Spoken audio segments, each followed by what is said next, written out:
Dale Earnhardt looked poised to finally break his Daytona 500 jinx as Speedweek's 1990 progressed. His black number 3 Chevrolet was stout. The Intimidator had qualified second for the 500, won his twin 125 qualifier, and was now focused on nothing but winning. The entire NASCAR Winston Cup garage thought he would be unbeatable. While Earnhardt was dominating, Derek Cope and his new Whitcomb Racing Group were trying to make sure they made the Great American Race in his third Daytona 500. Hello and welcome to NASCAR Classics and our look back at the 1990 Daytona 500. I'm Matt Yoakum, joined by Derek Cope. And Derek, you joined forces with Bob Whitcomb over the winter in 1989 and struggled to try to find that right combination going into Speedweeks in 1990. How concerned were you that you guys had the best package? Well, I think that Buddy had worked very diligently over the winter to try to come up with, obviously, the restrictor plate program. It was in its infancy, and looking for the right engine combination, which is still today, is crucial. And we were fortunate that we were able to have Keith Dorton, who is the brother of Randy Dorton at Hendricks. And everybody thought we had Hendricks power, but Keith actually had a very good restrictor plate manifolds combination. And we knew in testing that we were going to be very proficient, and felt like that we had a car that could run well down there. After qualifying the twin 125, you will start the 500 in the 12th position. And now you could focus on the race itself. Did you think you had a serious shot at winning? Yes, I think after the 125, the car drafted exceptionally well. I think we finished 6th and really was capable of being farther up. Really, Buddy just kind of pulled my horns in and told me just to, tuck back in, take 6th, just don't do anything that would take us out of being in the race. And we knew we had a strong car. And I think that after happy hours, where I really knew exactly what kind of race car I had, we were the only car, I think, to really pass Earnhardt, and we drafted right there behind him on his bumper. So we knew that the car was capable of being very good. It's just a matter of the experience level that I had at that point, taking care of the race car, minimizing mistakes and risk. I mean, you're trying not to be overconfident, but you have a very stout piece sitting there. Well, I think that, I really enjoyed Daytona and Talladega. I think I had, ran a few races there before. I felt like I understood the draft, but obviously I had a lot to learn. But when you had that kind of horse, in restrictor plate racing, if you have a really good race car, you know it. And the car really was good behind other cars. It really picked up in the draft. It would get up on its haunches and really go. So you knew then that it's just a matter of putting yourself in the right position.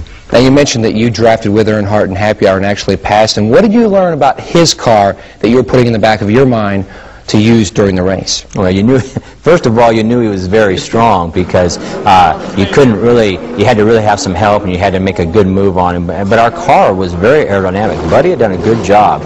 The car was very slick, and when I got to his back bumper, I could stay there and was able to make some moves and get by him. But he had a strong race car. But I felt like that we were on an equal with him in all reality.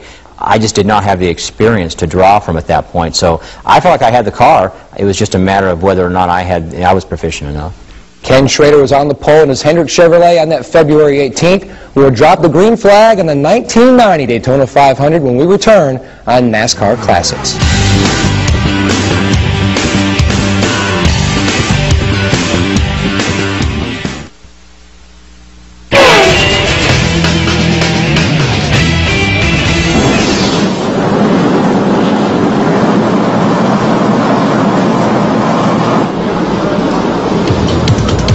The starting lineup for the 1990 Daytona 500.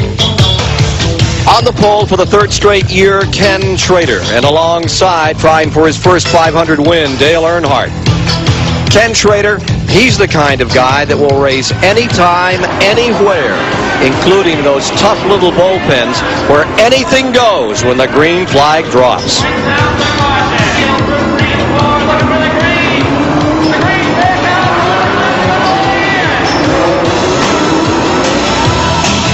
Qualifying third, Jeff Woodine, the '86 winner and two-time champion Bill Elliott outside.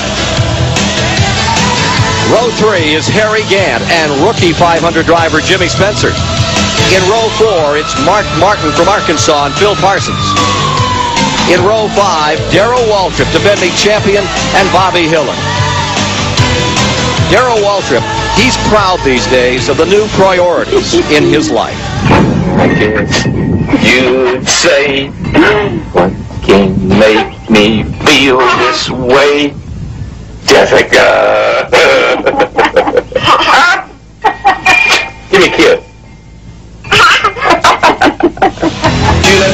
Making his 30th start, 7-time winner Richard Petty, alongside from the Northwest Derek Cope.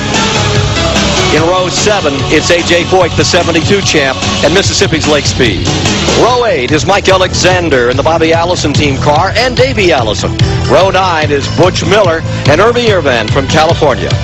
In row 10, it's Ricky Rudd and Terry Labonte, second year in '86. Row 11 is Sterling Marlin and Kyle Petty. Kyle Petty, in number 42 car, has given up a singing career to focus on racing only this year, but he still could sing a good song.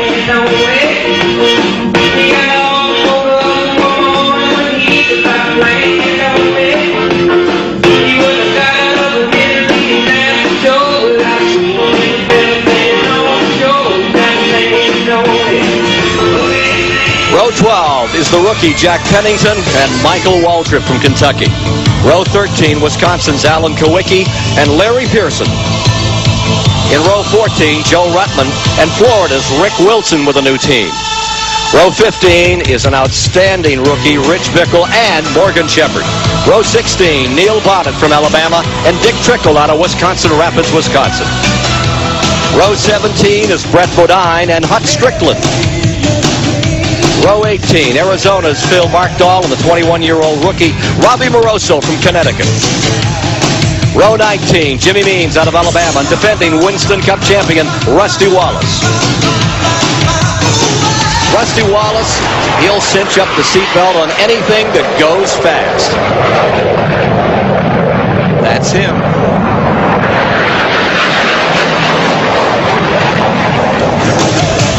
For row number 20, rookie Jerry O'Neill from Auburn, New York, and Jimmy Horton, winner of the ARCA 200 last Sunday. Row 21 is Eddie Bierswell and Dave Marcus in his 23rd Daytona 500 start. And then there's the crew from Days of Thunder. All the way in the rear, 2 cars for Nashville's Bobby Hamilton and the 2-time Grand National champion Tommy Ellis.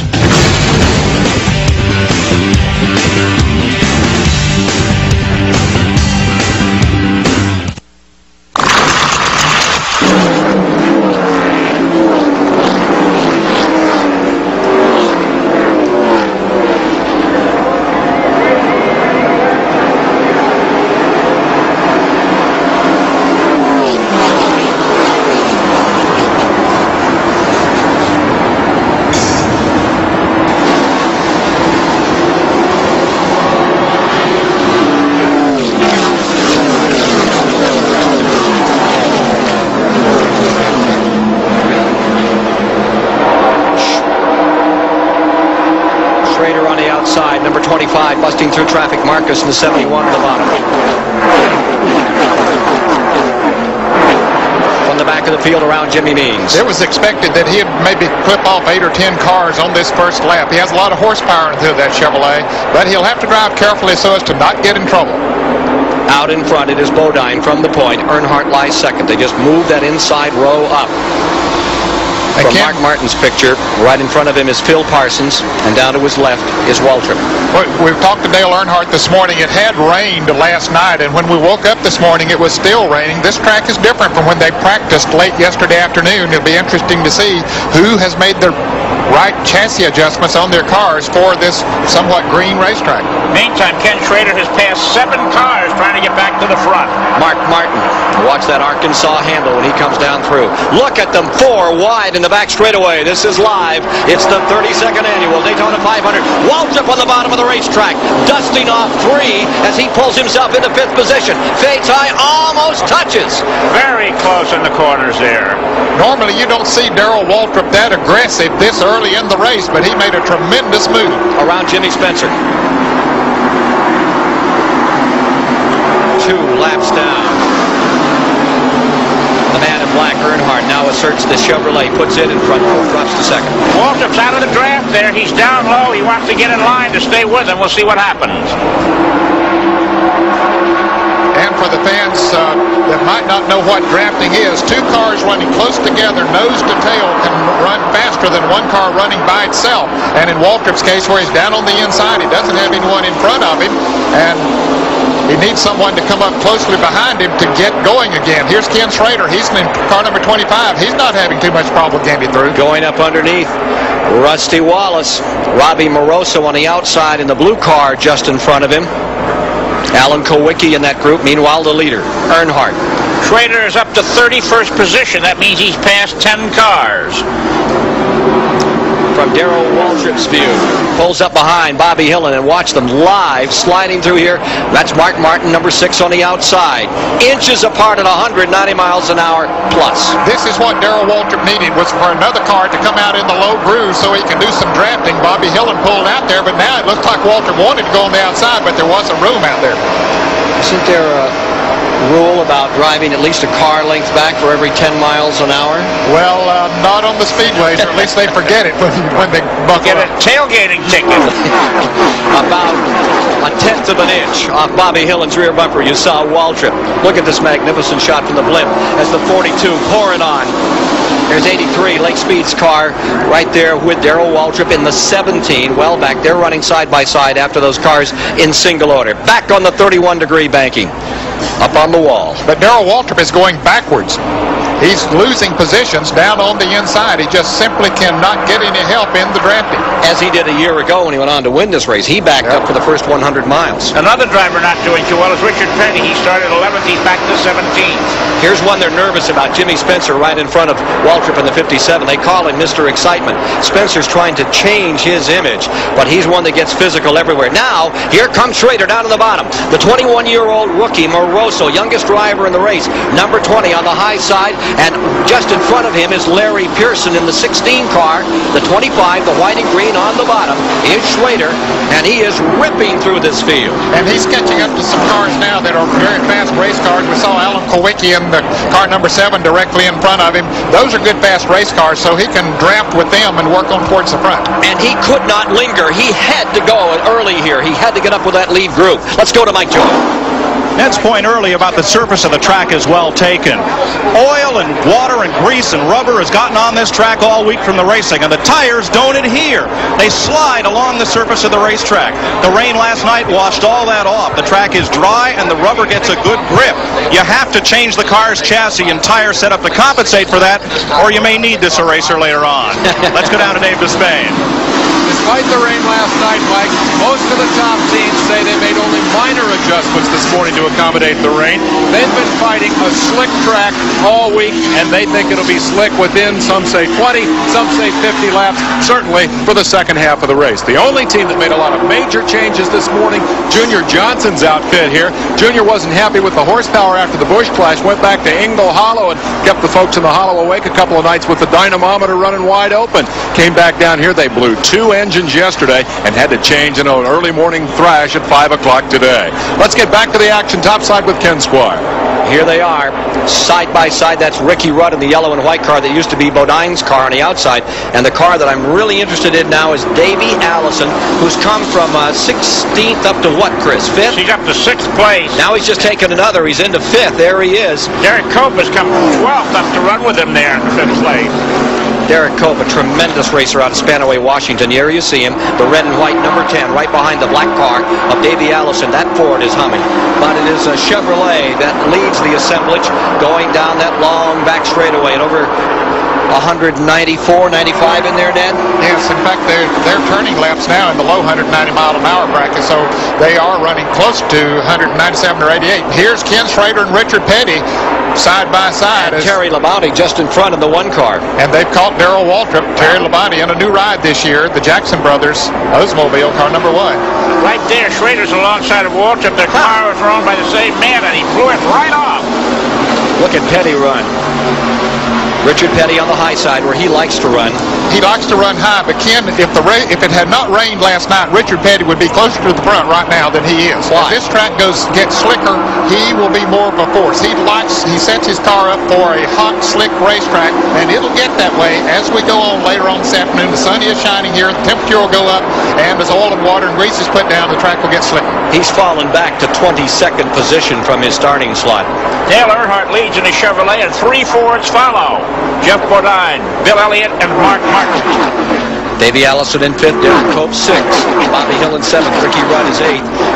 It is Jimmy Means in 9th, and Phil Parsons runs 10th in the Great American Race.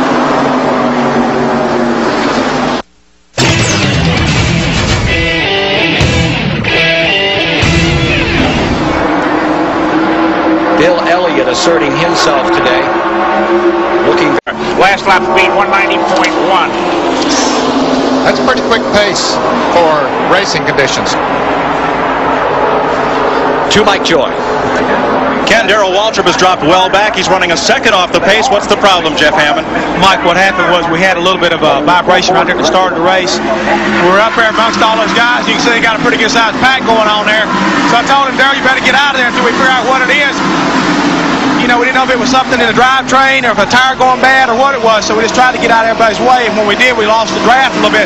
He said it felt like it went away. I don't know if we just had a tire a little bit out of the way or whatever, but it's got... Trouble out here on the corner. Mike Alexander running slowly on the bottom of the racetrack. Field into the back straightaway. Car number 12 off the pace. That is the Allison car. There's some concern just before the race started, Ken, among the officials about the electrics here. It rained all night. The caution lights here weren't working properly. They're afraid they may have to go to the old yellow flag method. We'll have to see when the first occasion for yellow comes. Here's Mike Alexander again. Let's see what the issue was here. Well, Mike Alexander down on the inside of Sterling Marlin in car number 94, and Alexander gets very loose. You can see the back end break loose, but that's tire smoke that we're seeing as Richard Petty and Ken Schrader go by on the outside, but he gets it back up on the banking, and he just told his crew after he got on the straightaway that everything was okay. Cost him a few positions and a few anxious moments. Now, as you watch that in slow motion, you have to remember that that was over 185 miles an hour, and he was able to control it. That's the big story. Running on the apron on a racetrack usually leads to massive incidents. What about the tire that smoked like that, Ned? How bad is it? Well, it'll heat it up and could have some effect when he goes into the turn. He'll have to be careful for a few laps and not heat it anymore. Now, here's the situation. We're 16 laps in, and it looks, Ned, like a couple of cars set their machines too tight for this racetrack. Well, when they had their last practice yesterday afternoon, the track was very, very slick and had a lot of oil and grease and water on it. So in that case, you want to set the car up very tight. But it rained last night and washed all of that away. And some of them, and I think Richard Petty would be one of them, that their car would be too tight. But as the tires heat up, then it'll come back in his favor. And here comes Schrader beneath Richard Petty. Ken Schrader in car number 25 is now taking over 13th as they slice their way through the field on the 31-degree east end of the speedway. Meanwhile, up in front, what a battle is beginning to develop among those leaders.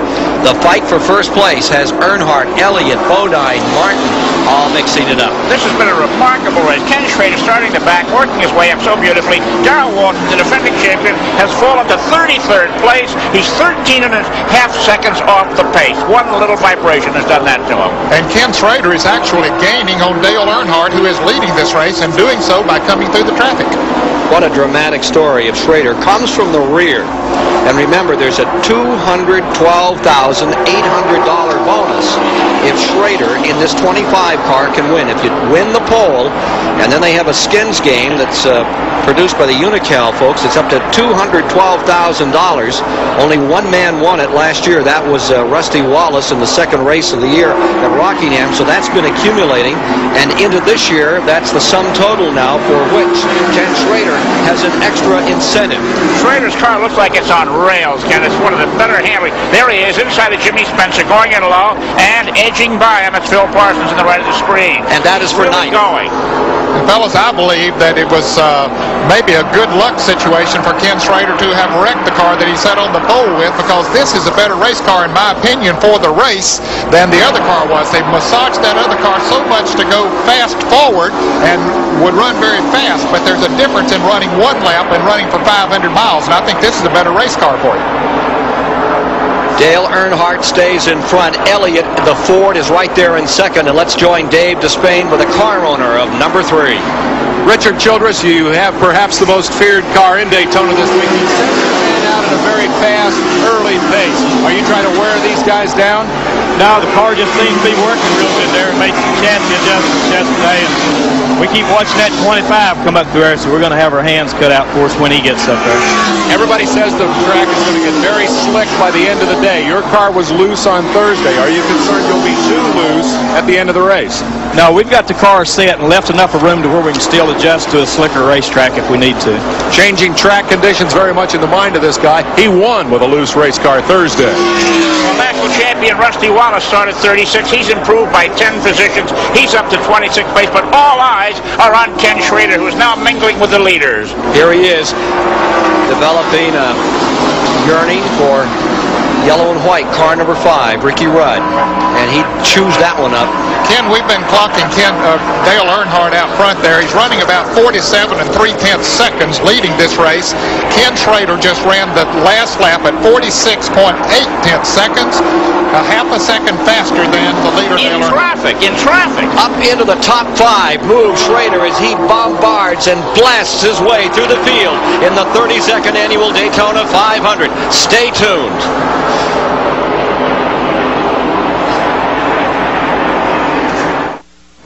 Back with you live at Daytona. 53 of the 500 miles, about 22 laps knocked down.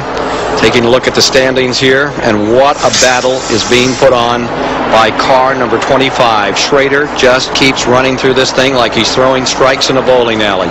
Here he is beneath the Ford of Bill Elliott. He is closing on the Junior Johnson, number 11. Ned, I think this is one of the most dramatic runs I've ever witnessed at Daytona. I'll tell you, you could have gotten some awfully good bets this morning that he would not be able to come through, the fact that he would even be in the top 10 at the end of 100 miles, and here, after just over 50 miles, he's up in the top 5. Chris, you've been here a lot of years. You've been here since 59. You've seen them all. Have you ever seen anything like this? Nothing. I just can't get over this. You know, Kenny's a new father. His Annie had a baby. He's going for the lead now. How about that on the inside? What a drive. This is phenomenal. Baby needs a pair of new shoes, is what Kenny Schrader said the other day. And he's rolling the dice here right now. He's from the back row to second place in 24 laps. And they say you can't pass with these restrictor plates on these cars? I think he brought his own. Let's go to Dave Despain. The car owner, Rick Hendrick, just heard on the radio from Kenny Schrader these words: the car's great, the driver's scared. The team manager, Richard Groom, told me this morning you were going to go to the front conservatively. Is this your definition of conservative? Well, he's been working traffic. The car's working great. Petty is in trouble. Spinning, sliding to the inside. Richard Petty's car number 43 running in 13th position. Caution is out on the track. First caution of the day. This is in the turns 1 and 2 area. And Ken, I believe he's stuck down in the grass. I don't think he can get the car to move him. Richard Petty, who had a brilliant ride in the 125-mile qualifier. Caution is coming out. It will show Schrader in second spot, Earnhardt in the lead. And they say a tire went down on car number 43. Richard Petty's crew. There's his crew. They have to be dejected. They were so high, so up for this event after the great performance all week, and particularly in the 125 when he fought his way to the lead. You know, he held it beautifully when he got into trouble. It shows the talent that man has. Look again. He was running behind Phil Parsons in car number 4, going along fine, and all of a sudden the back end just starts to go around. That tire That's went late away. speed going by on the outside as the tire went down. He holds it down on the inside pretty good for a little bit. Then he goes back up the high side of the racetrack. A lot of smoke coming from the car. He never hits the outside wall, though, and brings it back down on the inside.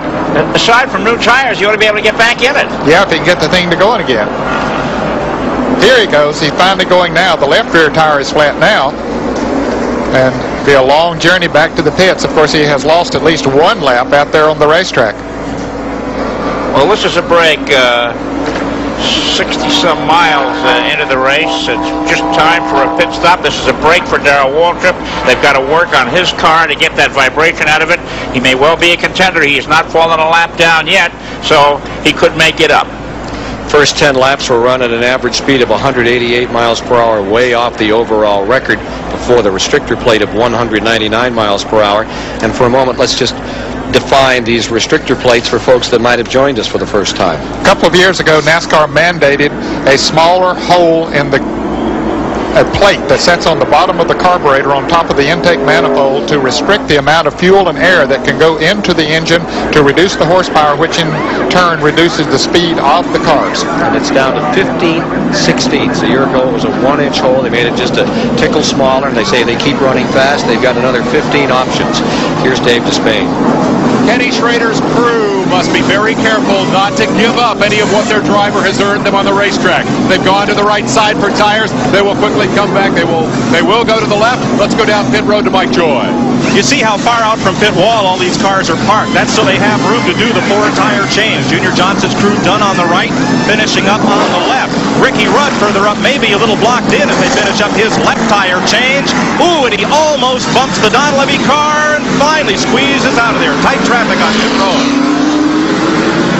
Watching A.J. Foyt come out for a moment. Now you see Alan Kowicki's car number 7 on pit road. Here is Schrader away, right behind him Terry Labonte and Rick Wilson. Blake Speed. It was a long stop for Schrader, far too long. But 4 tires under caution, and it looks like he feels that he has them. That he has this field covered at the moment. Petty down and stopped. Stuck in the grass. That left rear tire is flat now, and it just simply won't pull. The wrecker is going to have to push him in. That's a tough break. It is a tough break because the man, I think, had a legitimate shot at winning this race. He had dropped back some, but he had begun to come back towards the front, and then the tire goes down on him. We'll be back with more after this commercial and a word from your local station.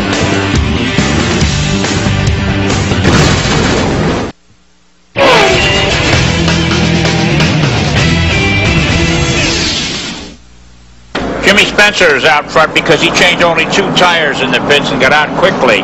How much of a handicap will that be when the green comes out, Ned, with all those drivers behind him with 4 fresh ones on? Could make a difference because 4 tires certainly are worth more than just 2 tires. Let's join David Hobbs, who is in the infield area with Linda Petty. You're right, Ken. Here I'm in the garage with Linda Petty, and as usual, you're not watching the race in the pits, but now you're the car owner. Shouldn't you really have been there in the pits watching? I don't think so. I'm back here with the family, and we're just listening and keeping our fingers crossed and wishing for about that much luck today. And looks like we didn't get too much good luck, but you know, it's not over. It's just started. Maybe we can get some new tires on it and we'll be off and rolling.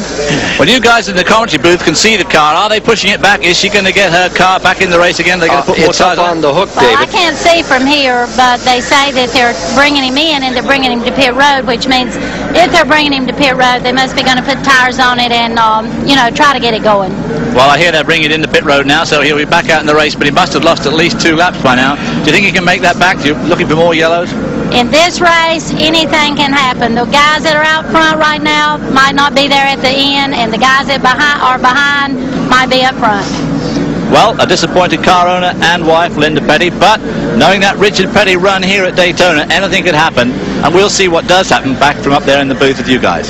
You know, I remember a few years, well, maybe more than a few years ago, that Richard Petty was 8 laps down at Dover, Delaware, and came back to win the race. At Nashville, Tennessee, one race I was many years ago, he was 13 laps off the pace and wound up winners. And didn't he, in his first race here in 1964, just have a tremendous race, win by a lap or two? It was one of the biggest wins in Daytona, the only big one, I think, where somebody won by a brilliant margin.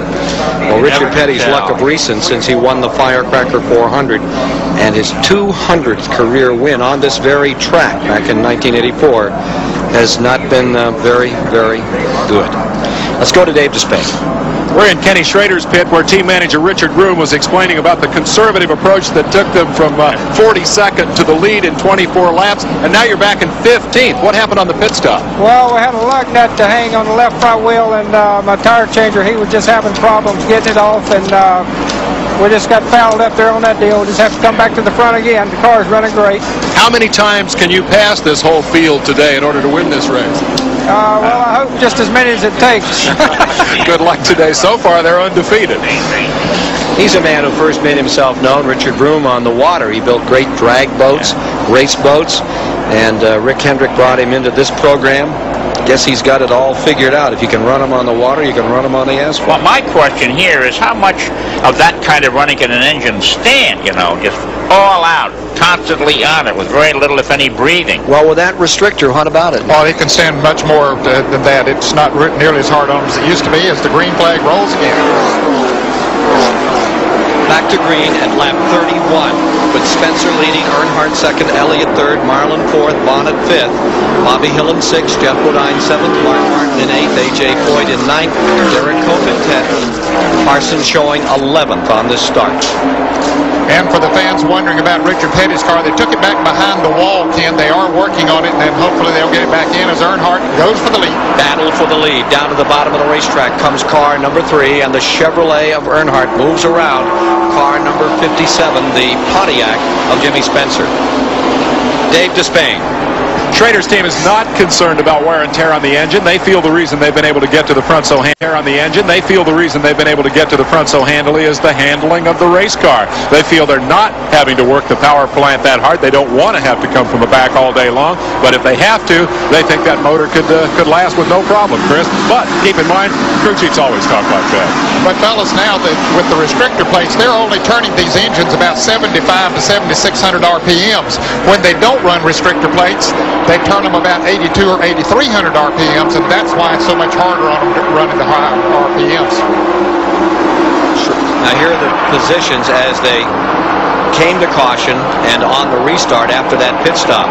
Earnhardt fell just a spot. Schrader was the big loser all the way back to 15th there as they continue to sort themselves out in scary manner up there in the banking. Bodine giving us this view as Bobby Hillen dives down on the inside.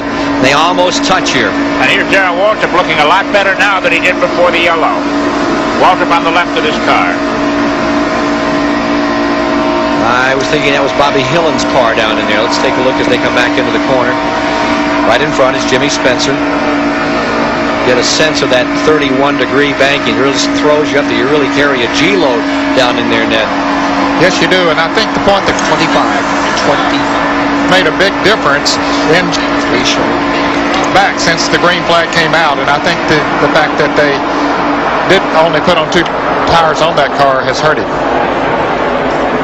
Here's car number 5, Ricky Rudd, right up there with Phil Parsons, field out of turn 4.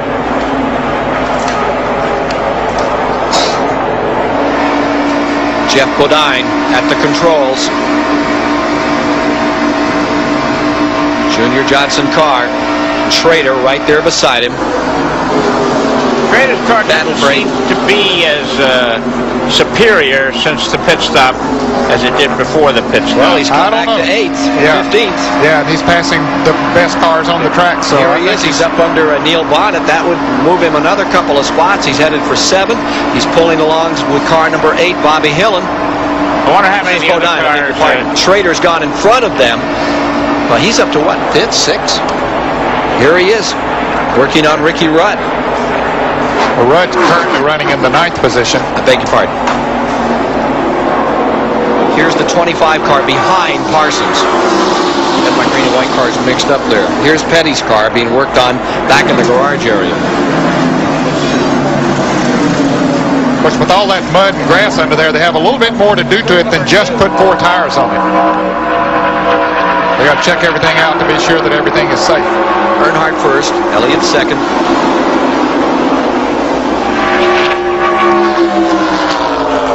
Amazing they've run this far with 40 cars still in the lead lap.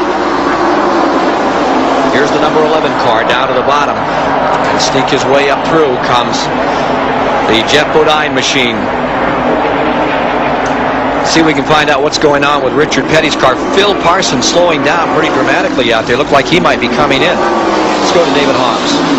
Well, Ken, the big problem with Richard Petty's car is that when all 4 tires went down, it dropped onto the exhaust pipe. And they're having a heck of a job trying to straighten that out. They keep jamming rods down it and opening it up, but it's very, very flat under the car, and they had a tremendous job getting the jack under it. That's all 4 tires changed. They've done a few bits and pieces. The bodywork generally is very good, but underneath, this car has taken a bit of a pounding on the pavement. Out on the track, leader Dale Earnhardt is coming up on the movie cars, and there we go. He's in the film Days of Thunder. They pitted for a while. They were in for several laps and came back out. Well, you hope to get their pictures in a hurry because he went by them pretty quickly. They're just running 100 miles, and they are not being scored. Two machines out here for that motion picture. Ken, you mentioned Phil Parsons going into the pits there just a moment ago. He had a change of right side tires. He's going back out, but he's going a lap down to the field.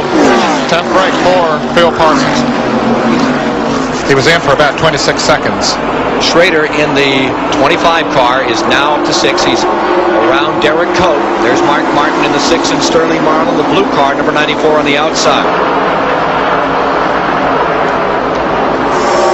Leader continues to be Earnhardt. Bill Elliott's been sort of quiet down here during speed weeks this year, but now Ken Schrader passes another car, but Elliott's car running very strong, staying right there with Earnhardt. So a lot of people feels that he will be a factor in this race, and certainly has shown so far that he has some muscle in his Ford. Two-time winner of the event, Elliott in the 9, and look at Schrader in the green and white, car number 25, continuing to slip on through here, try to run him down. To 3rd, from 15th comes Schrader. 4 new tires on the car. Mark Martin staying in there in the number 6. Sterling Marlin now 5th. Derek Cope back there in 6th. Jimmy Spencer is 7th. Jeff Bodine is 8th. Here's Petty coming back on several laps down.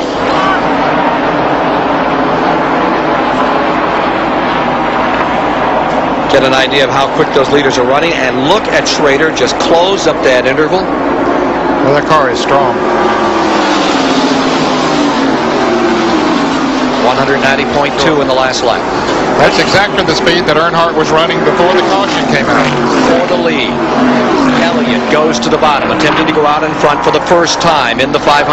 It has been Earnhardt leading, Schrader fighting his way all the way from dead last to take the lead.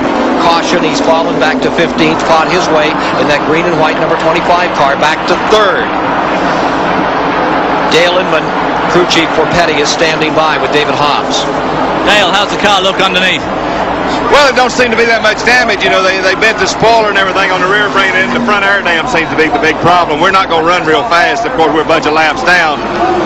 But he said he had a right rear tire going down just as he went in the corner, and it just got away from him. At the Daytona International Speedway, we've just had a major incident down here in Turn 1 involving 4 cars. It looked like Phil Parsons' number 4 got loose. The Mike Alexander number 12 has been collected. So has Alan Kowicki's car number 7 been involved. And Robbie Moroso, the rookie's number 20. That's his second car this week. He had one wiped out in Turn 2 when a car was losing oil in front of him in practice the other day. Well, here we can see the car number 4 of Phil Parsons already sideways, Alan Kowicki down on the inside, and Rob Moroso right in the middle, and Mike Alexander, the car coming up behind there, the red car number 12, as they spin out into the grass. A lot of damage done to the 3 cars on the left, the 20 car, the 12 car, and the 4 car. Now, Alan Kowicki doesn't seem to have too much damage to the car number 7 on the right. In fact, he gets away he from got the going. He's accident. back on the way to the pits now. Here's Mike Joy. Steve Bird is trying to find out where his race car is, what kind of shape it's in. First off, is Rob okay? Yeah, Rob's fine. I guess, I don't know, something happened down there. Somebody wasn't driving too smart, I'll tell you that. Sorry. But he's okay. Can he get back around? He's fine. We're just stuck in the mud right now. We're trying to get out. Waiting for a tow truck to pull him out. We're just stuck in the mud, and we'll get it back here and see how bad it is. The defending Busch Grand National champion is the youngest driver in this field, and it appears that the rain last night didn't so much affect the racetrack as this infield grass. Here's Davis Bay.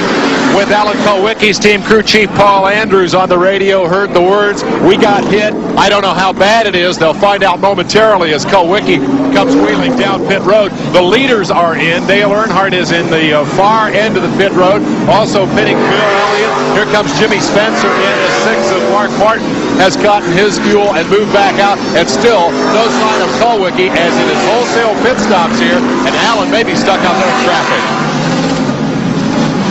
Kowicki just ambling down toward the pits now. As they came to the caution flag, Richard Petty made up a lap. He moved around the leaders and shot down by to take one back. He just got another lap back by not stopping at the pits this time. So he's picking up 2 laps that he's lost during this caution flag period. We'll check the number of laps he's down in just a moment after that incident involving Richard in turn 2. Here's Alan Kowicki, number 7, pitting. A.J. Foyt alongside there.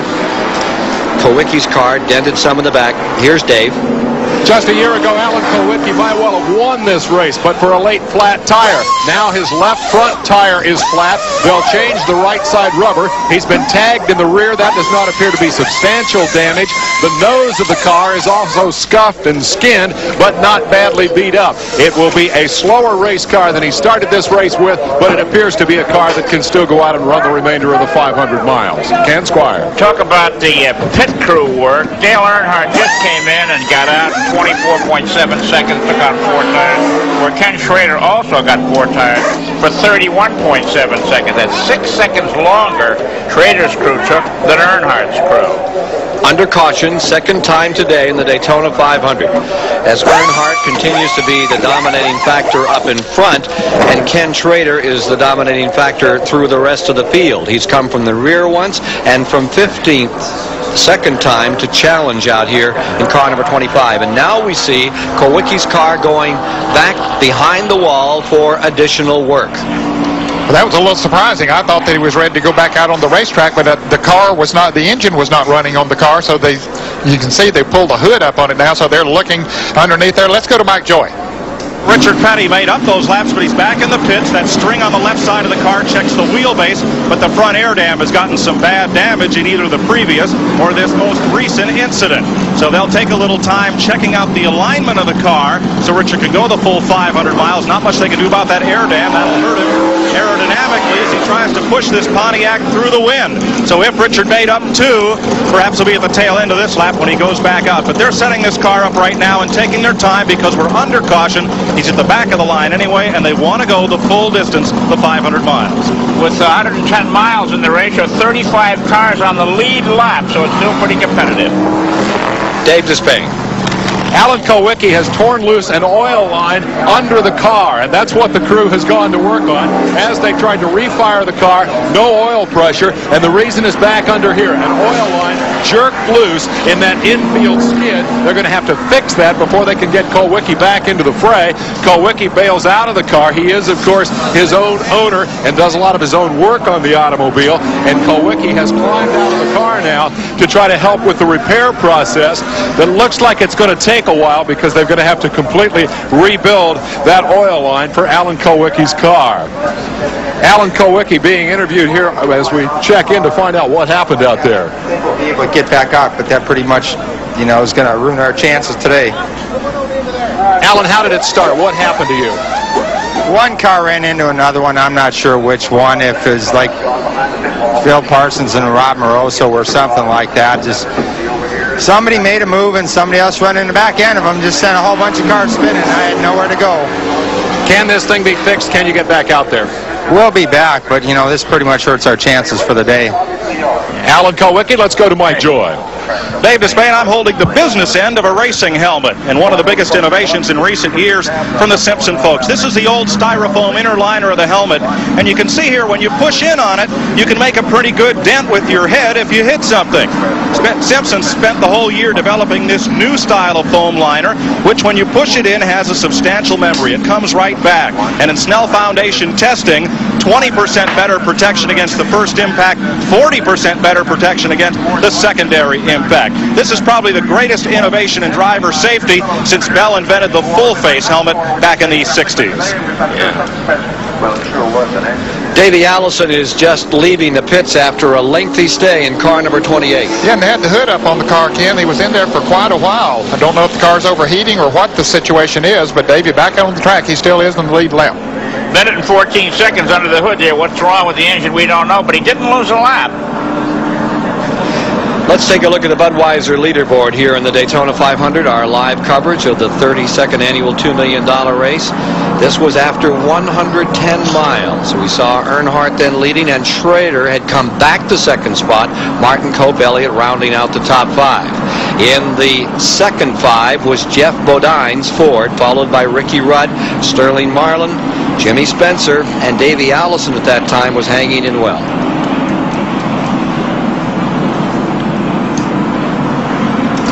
The 2 movie cars have been withdrawn as of lap 41, Tommy Ellis and Bobby Hamilton. Hovering overhead today is the Goodyear Blimp Enterprise. At the controls, Captain Drew Marshall from Pompano Beach, Florida. 11th consecutive year the Goodyear Blimp has covered the Daytona 500.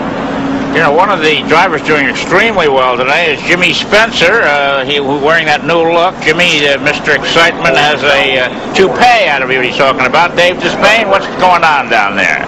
Well, following up on Mike Joy's report about helmet safety, the drivers have another new addition from the Simpson Safety Equipment Company this year, and it's this protective belt, the harnesses that hold the drivers in the car. In the past, none of this apparatus was here. It's all been added. It's a buckle across the chest and a pad here, and that does 2 things. The pad protects you from impact into the sternum, and being buckled in like that keeps internal organs from moving around in case of impact. And by being strapped across this way, it keeps the belts from separating in case of impact. That allows the driver to move from side to side. Now they're strapped in tight. The less movement, the less chance of injury. We'll be back with more of CBS Sports live coverage of the Daytona 500 after this commercial and a word from your local station.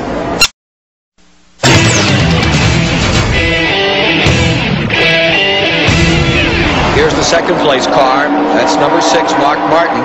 Maintaining 3rd, Derek Cope from Spanaway, Washington.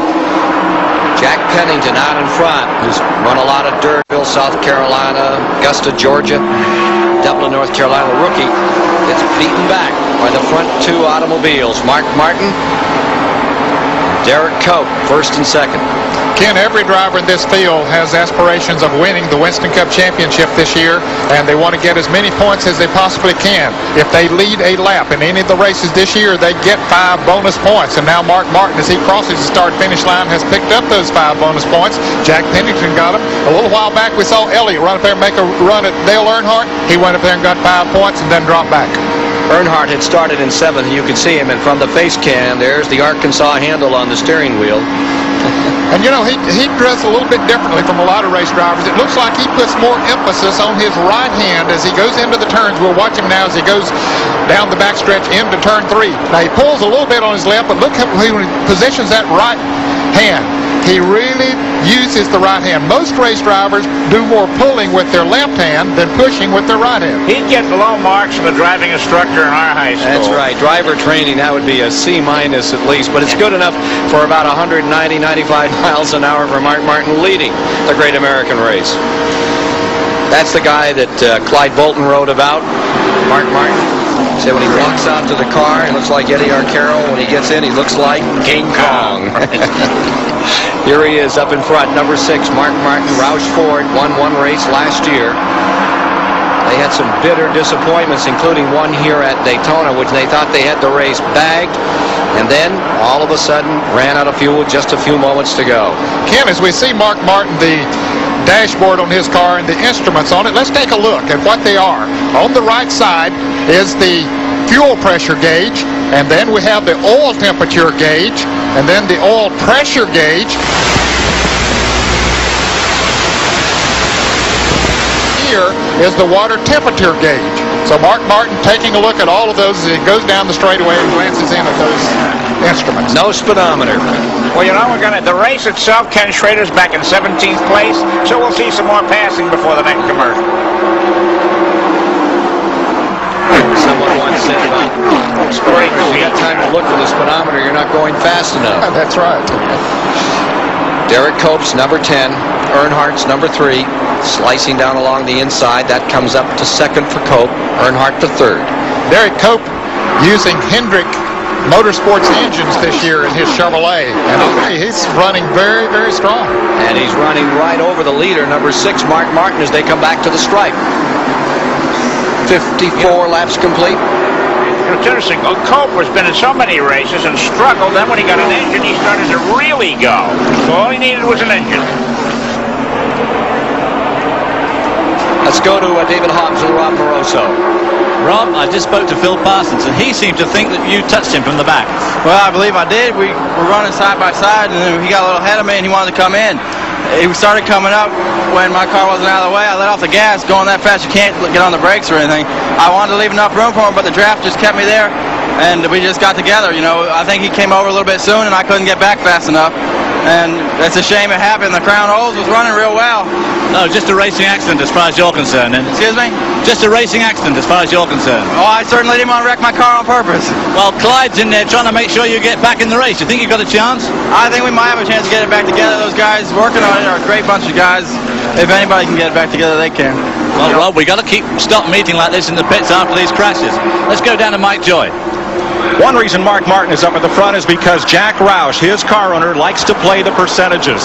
The tires on Martin's car had only 26 laps on them when this caution flag came out, so he said, leave them on, we'll get fresh ones next time. They just gave him fuel. That put him up to the front of the pack on the restart. He wasn't the only one thinking that way. Here's Dave Despain.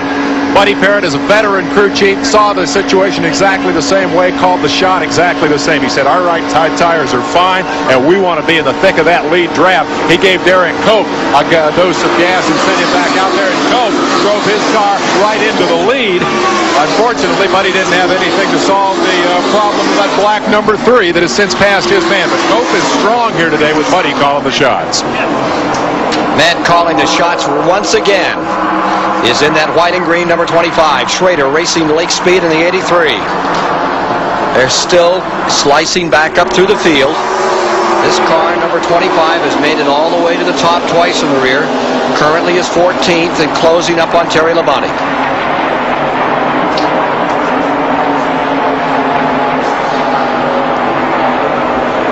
You know, Chris, I don't believe that car is coming back up through the pack quite as good as he did a little bit earlier. But he's having trouble. That's Ken Schrader, car number 25, having trouble now getting around Lake Speed. I'm sure that a lot of the others have made adjustments on their cars during these pit stops, and certainly that has helped them to maintain better speeds than they were running earlier. I think Speed's car at this last pit stop got the register just right there. And there's Schrader cutting down low on the track. Obviously trouble here for the driver who qualified on the pole and started in the back row, heading for the pits now. Hopefully the trouble is not terminal. A tough break for Schrader in the Lumina. Looked like there might have been a little smoke from the car, Chris, and certainly this would be an unscheduled pit stop for Ken Schrader. Boy, what a run he has had here today, and now all of a sudden headed to the pits. Dale Earnhardt continues to lead this race as Schrader down on the inside. It looks like just coasting to the pits. Of course, his crew will be there ready for him when he comes in as we watch that big pack of cars up front. We mentioned earlier today about Schrader's emotions, all the trouble he's had here, going from the front to the back, wrecking in Thursday's race. Now here, the big disappointment in the 500. Well, he's running in a very thick pass bunch of cars there right now. That's Michael Waltrip right directly behind him. As we watch Schrader now coming on into the pits, he finally has made it to his pit area. We'll see if it's something that they will be able to repair. I'm sure that he's had conversation with the crew on the radio, and he's going behind the wall. Let's go to the pits and Dave Despain. The clock has struck midnight on the Cinderella story, but perhaps only temporarily. They will go under the hood and try to determine what has happened here and whether or not the damage is terminal. Richard Broom goes to talk with his driver while the crew, for the moment, look, shake their hands, and try to determine what happened. Cheech Gardy, any idea what's happened here? Motor. Blown? Yeah. Terminal? Yeah. Nobody's hurrying to do anything here. I got a feeling this one is all done. Kenny Schrader is climbing out of his car, and it looks like it's all over for the man who sat on the pole here today and drove so magnificently through the first 2 rounds of green flag racing. Schrader taking off the helmet. Kenny, what happened? I guess something in the engine let go. I mean, it was working good, you know. It just something finally gave up, and that don't happen to the Hendricks team very often, so it just happened here. Chris Economaki speculated that 2 charges to the front might be taking a lot out of the motor. Did you feel you were using up your car driving that hard? Nah, you ain't using the motor any harder here running the back of that deal or running to the front. Talk to me, if you can, about the frustration of what's happened to you over the last 2 years. It ain't been no real bad week. I mean, we still, you know, we got the pole, we got the clash. We run good in the 25s, and I think we could have done good today. I think so too, and I think one of these years he will come down here and complete the package. But again, this year, Kenny Schrader has come up short at Daytona International Speedway. And the $212,000 bonus for winning the pole in the 500 moves to Richmond, Virginia next week and becomes $220,000. Here's a late sports development. It is being reported from Associated Press that Buster Douglas's manager has now struck a deal for a fight with Evander Holyfield, heavyweight championship in September. And that means that Tyson will have to wait. Again, it's going to happen. There will be a heavyweight fight. It will be Buster Douglas, the guy with a long reach, and Evander Holyfield out of Atlanta, Georgia, going in September for the heavyweight fight. We'll try to get some more information about that as the day continues. Boy, he's a fellow that has really come into notoriety in the sports world here of recent, and we got some fellows out here today that's coming into notoriety. Derek Cope running right up front, running in second place there with Dale Earnhardt. Now, Dale Earnhardt is no stranger to the front, but Derek Cope, well, he hasn't run up front that much, but he might be a force to be reckoned with not only here today, but all season long. Two of the major factors, Richard Petty right here and again out of the pits, obviously not a chance to win. Kenny Schrader out of it before we get to 175 miles, and the attrition is starting to take its toll.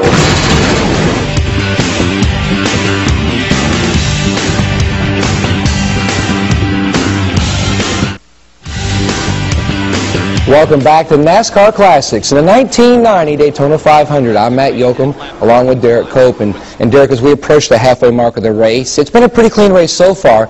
We've seen Kenny Schrader break on lap 58, and you're running up there in the lead pack. Were you satisfied that you and crew chief Buddy Parrott had made the right calls on the setup thus far? Yes, Buddy had pretty much talked throughout the time for the first part of the race. Just do the same thing you're doing. Lift. I was lifting around other cars, trying to make sure that we didn't make mistakes around other people. We were able to stay up front. We were obviously losing ground to Dale pretty much the entire race, but really by design. Buddy, again, he was adamant. He said, just hang tight. He said, we have a long way to go. And he said, as long as we don't get lapped by Dale, we're going to be in good shape, because we're a lot better than the majority of the other guys. And we had not really pushed the button yet, so really felt like we had a lot left.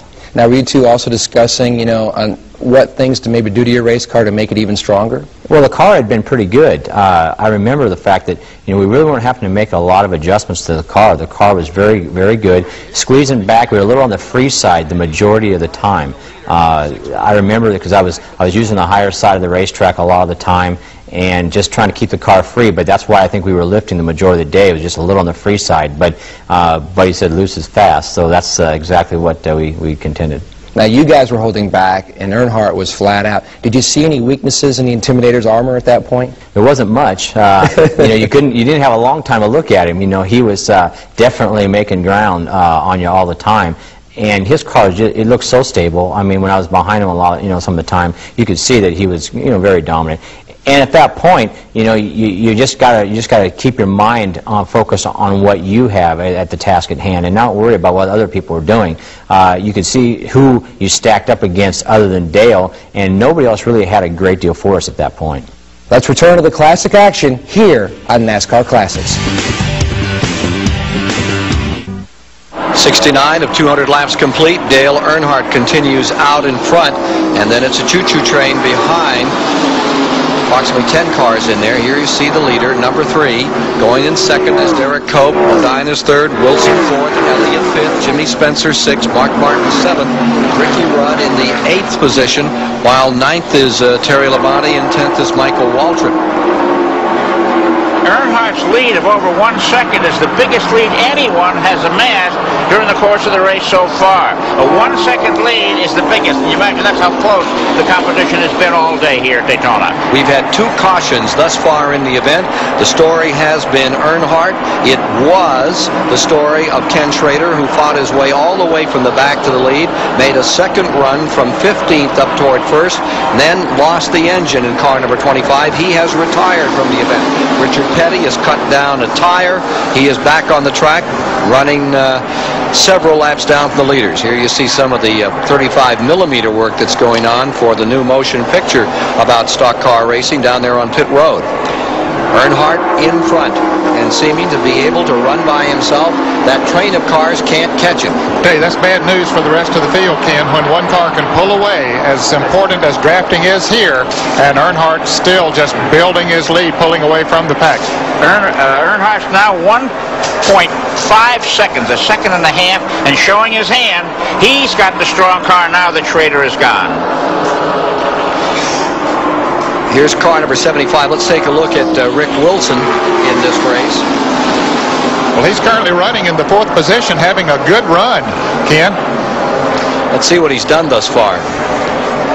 For his starting position, he's working his way right up through the field, and he loves these big tracks. Talladega and Daytona, they're his cup of tea.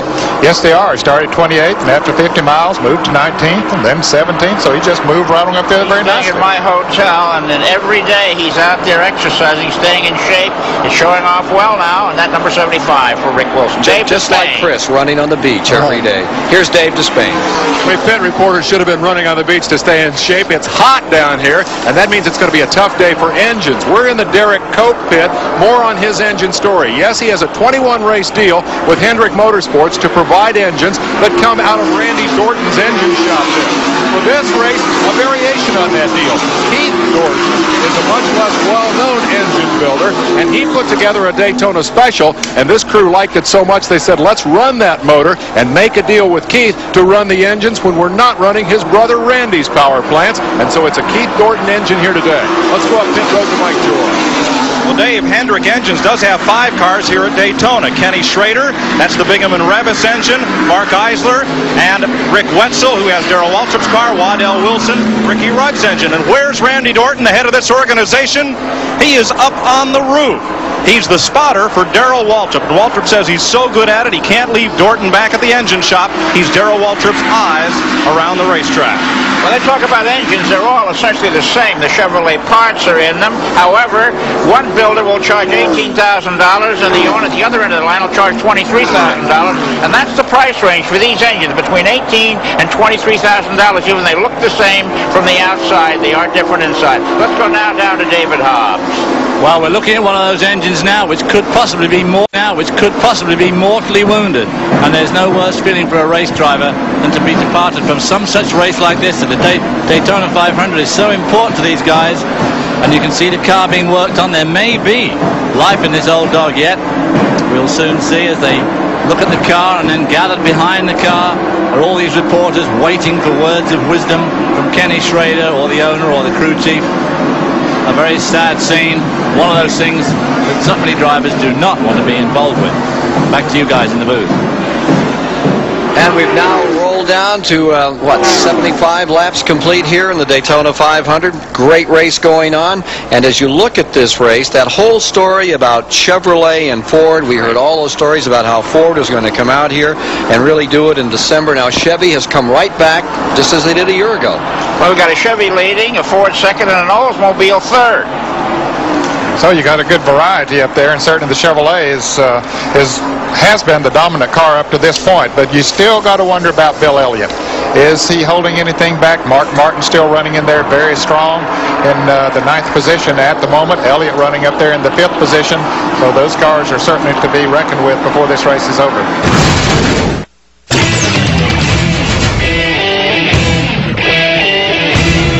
Here now at Daytona, showing 79 laps complete. Dale Earnhardt dominating in car number 3. Not too long ago, Jack Pennington, the rookie, was leading. Where is he now? 28th. And on pit road. Now here's the group further back. Car number 94, Sterling Marlin, heading up that count. He is running in 14th. Rusty Wallace is in that group. He's unhitched himself from some of those cars. Sterling Marlin's car, and it looks to me like the number 27 car of Rusty Wallace has pulled up and is leading that group at this point. Yes, he has. So he would now be running in the 14th position, moving around Sterling Marlin. He figured, well, maybe I can pull this group a little bit faster, and maybe we can draft up to the group of cars in front of us. And that's their goal, is to try to hook up together and pull up on the cars in front of them. Rusty Wallace's Pontiac just did not live up to expectation down here at all, Ned. No. In fact, he has never run good on the racetracks where they require the restrictor plates. Harold Elliott with his motors thought they had it licked this year, but that's not the case. Let's go to David Hobbs. Hi, well, I'm with Ann Schrader down in the pits, a very disappointed wife of Kenny Schrader. How do you feel? Well, it's kind of a disappointing day. The guys just really had the car working well, and Kenny just did an unbelievable job of coming from the back to the front. And I just couldn't believe it when I saw that puff of smoke. It must have been between 1 and 2. Our faces went from smiles to sad. Well, you were surprised as we were that he got there so quickly. No, that Kenny said that they had gotten the car working so well, and it was feeling so comfortable. And I am a firm believer when he's in a really comfortable car, he just drives the heck out of it. And I could just see was sort of, you know, taking it cautiously, but was able to go very fast to the pack. And you know, we were just thrilled to see him up there, 3rd and 2nd. Well, a disappointing day, but not all bad. She's up to the condo at Ormond Beach for the rest of the afternoon to watch it on CBS. And on CBS is Dave Despain. Where's Bill Elliott's been? Bill's been in the thick of this battle all day, but right now he seems to be stalled in his move to the front. He's due in about 15 laps. Let's see if we can find out what the problem is from the new crew chief on this team, Mike Beam. What's Bill's trouble? He says he's got oil all over the windshield. He can't see, really. Just going to ride out here. We're going to stop in about 15 laps, and maybe we can get it clean for him. Is it a bad enough problem that you would bring him in early?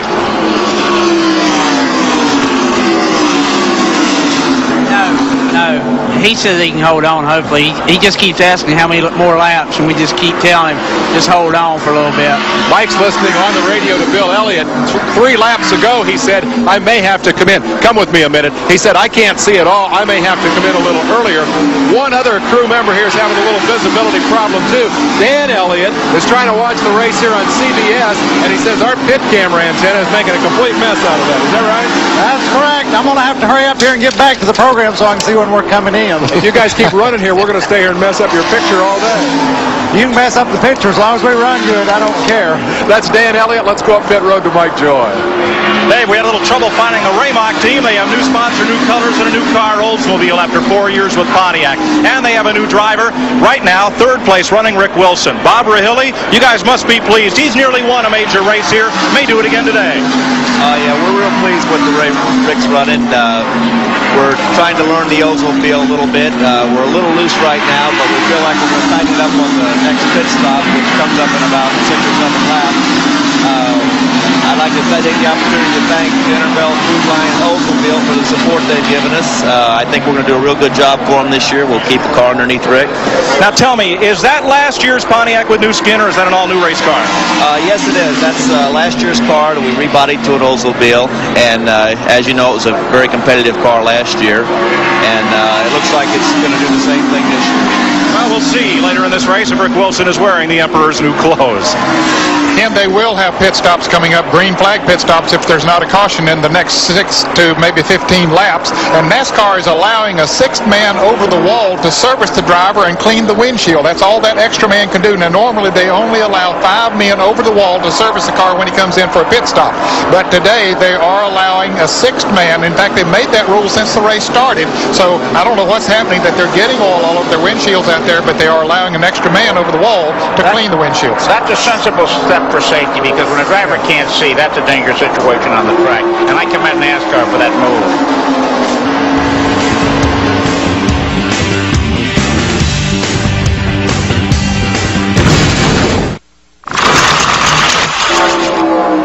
Checking that interval and stretching to 4 seconds between number 3 Earnhardt and then number 10 Derek Cope from Spanaway, Washington, Jeff Bodine in the Junior Johnson red number 11 Ford in second. These are lap cars. That's Alan Kowicki right there.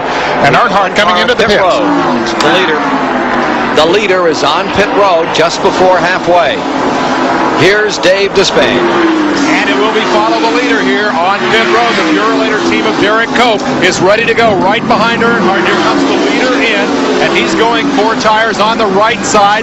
Chocolate Myers goes for the gas. It looks like it'll be right sides only, and right behind him, Derek Cope should be coming down pit road as he is expecting to make his stop on the same lap. The crew standing by. Earnhardt in and out, and still Cope has not come on pit road as expected.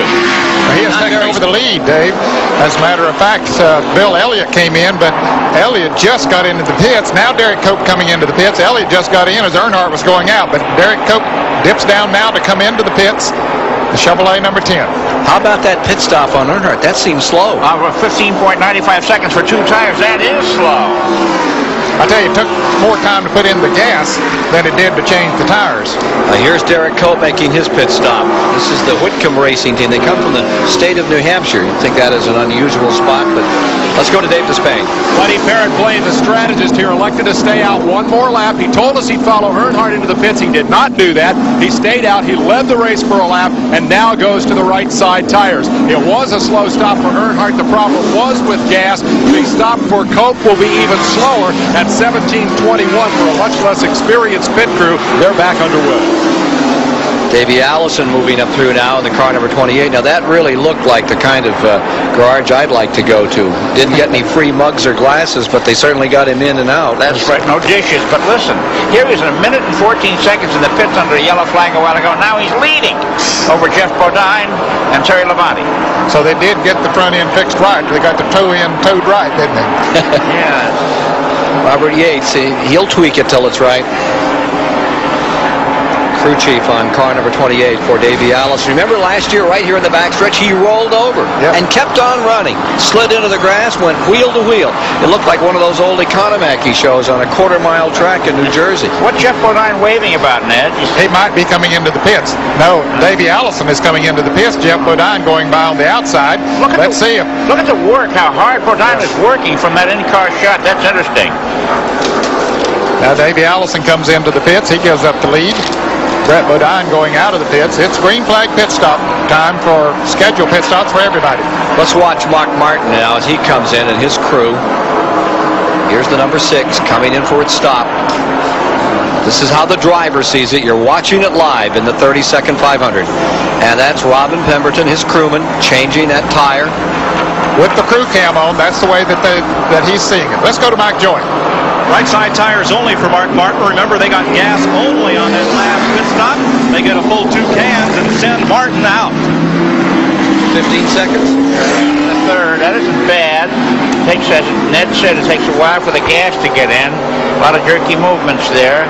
And here he is, back on the track, tooling up on the track. Well, earlier this week, this was the man I had picked to win this race, Mark Martin, because of so much testing and so much determination on everyone's part from Roush Racing. Everybody comes in determined, but they just did so much work over the winter. But I got to tell you, I had a change about Thursday with Earnhardt's performance. Now, Ken, he's all the way on the backstretch and just now put it in 4th gear. They put a very high 3rd gear ratio in there so they can keep the RPMs up on the engine, and they go way around the track before they finally put it into high gear. Kyle Petty, number 42, back on the track, not currently in the top 20. Here's number 11, Jeff Bodine, the leader, the 86 champion. Now remember, he got very good gas mileage the other day, but now he's coming in for some gas. And Dick Trickle, a number 66, making himself known on the outside. Back to Mike Joy, waiting on Jeff Bodine. Shorty Edwards has the signboard out. Tim Brewer has the wrench in hand, ready to go to work on the car that went the distance to win the qualifying race Thursday. Brewer around the right side on the front. Mike Hill around the right rear tire. The jackman is Pete Wright. Henry Benfield back with Junior's team after some stints with other shops has that first gas can in the air, and it's away. Duck Betty has the catch can ready as Benfield puts in that second can. They're doing all 4 tires. Mark Cass has already loosened up the left side lug nuts. Junior Johnson looking on. Tim Brewer hammers the nuts home at the front. Mike Hill at the back. 22.5 seconds for 2 cans of gas and 4 tires.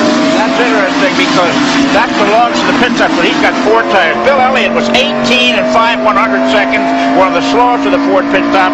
Davey Allison was the fastest of the Ford men at 14.1, but he only got 2 tires. So Bodine now, Junior Johnson wants to do it his way, kept him in there that extra time, so he's good now for another 100 miles. Sounds like a good move. Yeah, I think that's good strategy, really. The car perhaps wasn't working quite as good as he wanted to. Darrell Waltrip now coming into the pits, and as we see Jeff Bodine looking at the tachometer and getting that car up to speed, but I think that was a good move on their part to put all 4 tires on. Here's Darrell Waltrip in the pits. Car number 17, he's been running up in the top 20, was 19th on the last rundown. Quick stop for Waltrip. Now he's going to take off in first gear as we see him go out of the pits. When he gets down about the end of pit road, he'll come down into second gear. Here he goes now, about to change into second gear. But they have to stay down on the inside of the racetrack as they go out. There's a line. You see that yellow line? Then it becomes white.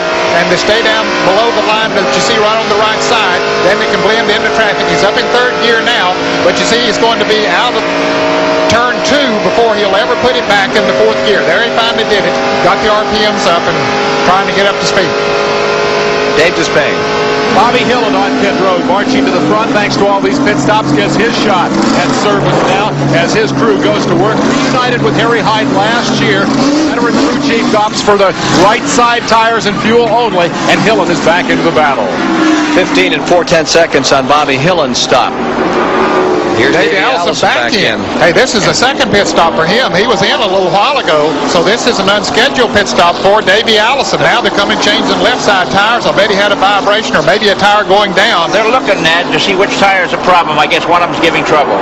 3 laps away from halfway, and that's worth big money this year, that halfway mark, Ned. Yes, it is. $10,000 to the driver who leads at the halfway point.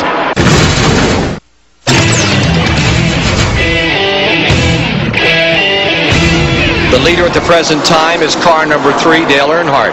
But the man who came across the line as they were dipping into the pits for fuel at the halfway point was car number 33, Harry Gant.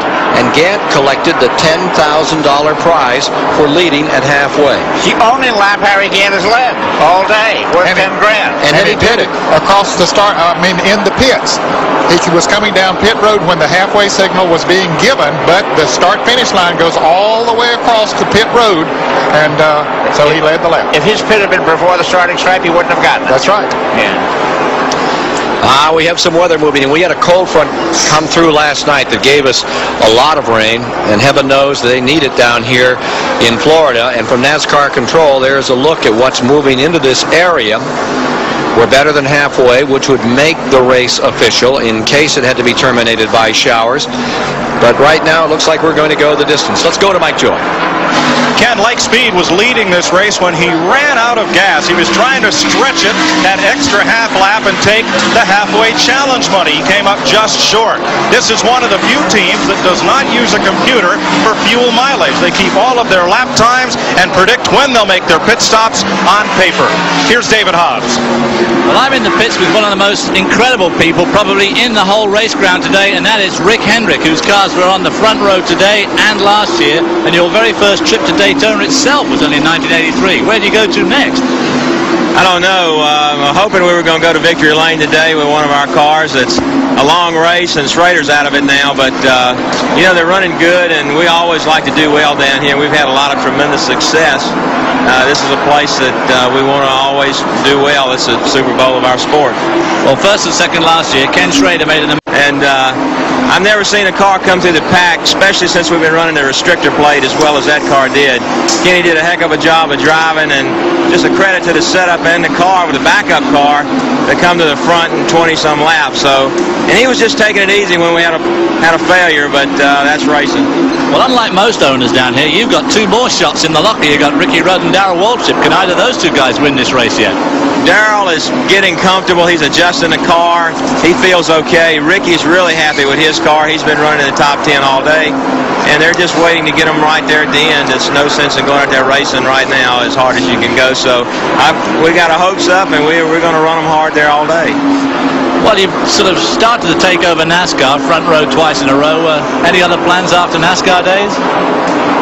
Not right now. We want to win the championship this year. We're working awful hard towards that goal. You know, all the teams are doing well, and we're just excited about what we've got to look forward to this year. We've had a great year last year. We're off to a good start. So we're just going to try to do the best we can with what we got. Okay, well, that's Rick Hendrick, a very powerful man in NASCAR circles, but a bit disappointed today. Ken? The second place battle is where the story is right now. There lies Derek Cope in the Whitcomb car. Number 10, Terry Labonte there, Jeff Bodine, Rick Wilson, all in the mix. Lapping number 42, Kyle Petty, the Felix Savetta's car on the bottom of the racetrack. Here's Mark Martin's number 6 that was lying 6. He tries to move beneath Rick Wilson. Rick tagging along with his old buddy AJ. It had to be the halfway mark before Rusty Wallace became a factor, and he's moved into the top 10, the defending national champion. Here he is taking a look on the track there with the champion Rusty Wallace into the main straightaway. That's Dick Trickle right in front of him in the number 66 Trop Arctic car. They're running 8th and 9th now. Trickle running in the 8th position, Rusty running in 9th. And Joe Ruttman, a lap car just on the bottom there as they approach turn number 1. But Dale Earnhardt has pulled out to about a 10-second lead over Derek Cope, who is running in 2nd place. This is remarkable, the performance of Earnhardt's car.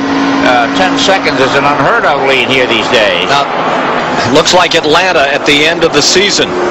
Richard Petty is back on pit road. Atlanta last year, final race, Earnhardt just ground everybody down before he won that 500. Petty came in a little bit crossways. He was about to lose it coming into the pits and didn't get into the pits quite as straight as he would like to have, but this is an unscheduled pit stop for Petty.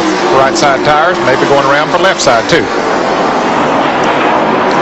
Again, the King had trouble here, cut a tire down in turn 1. He did a masterful job of keeping it out of the wall and able to continue. You know, one of the things that just puzzles me, always will puzzle me, is why it is when one of these cars has a soft tire, the driver nor the crew can tell which one it is, and they have to change all 4. Why is that, Ned? Well, it's very difficult at these speeds because on the high banks of a track like this, there's so much pressure on each tire, it's difficult to tell. You can tell that one is down, the car will get loose, but it's very difficult to tell which tire it is.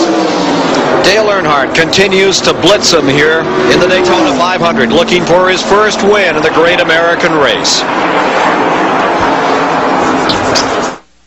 Well, here are the standings after 270 of 500 miles with Earnhardt out in front. Derek Cope in the Whitcomb Racing Stable car just having a wonderful day. Jeff Bodine lying 3rd. Labonte is 4th with his new team, and the Jackson brothers have got to be happy about his run. In the second 5, Rusty Wallace found himself 9th after 270 miles, with Mike Waltrip rounding out that top 10. It's the first time we've seen Michael in the top 10, but he's had a good, steady run so far here today. Running 11th is the Bobby Hillen car. Bill Elliott is 12th, Morgan Shepherd 13th, and Neil Bonney 14th, Jimmy Spencer 15th. And there you see the number 66 car, followed by 27 and 38, 9 and 10. Right there, Dick Trickle, or Cale Yarborough Racing colors, stays up in the top 10 at the present time. Tough race driver. He looked really good in the 125-milers, Chris. Oh, that he did. You know, he won Rookie of the Year honors even at his age, and he gets an extra $1,000. Every race he runs this year, it's a 29-race schedule, so that's $29,000 for Dick Trickle. He's won over 1,000 races in his career, and most of those races never paid $1,000 or more to win. One of the interesting things that Trickle said the other day was, says, you know, in the old days, I ran the rookie meetings. I ran the rookie meetings for Alan Kulwicki and Rusty Wallace and all those, because when I came to Winston Cup a year ago, they ran my rookie meetings. Let's go to Mike Joy. Ken, there's good reason why these cars are up front. Fast pit stops under the green flag, and they're getting faster. Modified racer George Brunhosel builds this jack. It's made out of all aluminum, and it weighs only 35 pounds with the handle, half what the previous garage jacks used. You're familiar with the way that they glue the lug nuts onto the wheels, so they're right there, ready to be hammered home. Well, here's what's next. Ray and Ron Garuti up in Connecticut manufacture a wheel with the lug nuts held on by spring tension. You can't lose one. That's an important safety factor. They're using it now on the short tracks, and they'll be testing it soon with Winston Cup cars. It'll make these pit stops even quicker. Let's go to Dave Despain. And Mike, we've slipped behind pit road for just a moment and inside a 190-mile-per-hour video game. We're in the Broadcast Sports Technology trailer where we're controlling the in-car cameras, 10 in all today. A staff of 5 technicians have mounted and maintained the cameras. The signal goes from the camera to a helicopter high over the speedway, then back down to the broadcast center. The cameras themselves are controlled by the video master here. And I want to ask George Graffio, first of all, is this a lot of fun? Fun. You know, I have 2 children, and they have Sega Genesis and Nintendo, and by far, this is the best video game ever. Is that how you practice? You practice at home in your living room? Oh, every night. We're home, we're playing Nintendo, we're playing Mario Brothers, and now we're playing Facecam. And if you're ready, I'll show you how it works.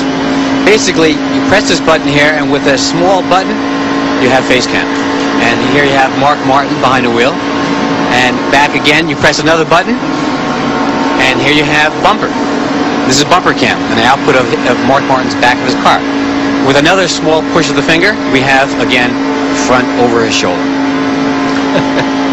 And that's when your joystick comes into play, which is a lot like video games, isn't it? Oh yeah, I mean you could basically go 360 degrees. Here we go, 360, coming right back, and there we are. About how much does all this equipment in the car weigh? How much are we talking about for the guys to haul around? I think basically it has to be less than 20 pounds. I mean, I could be wrong, could be more or less, but 20 pounds is basically it.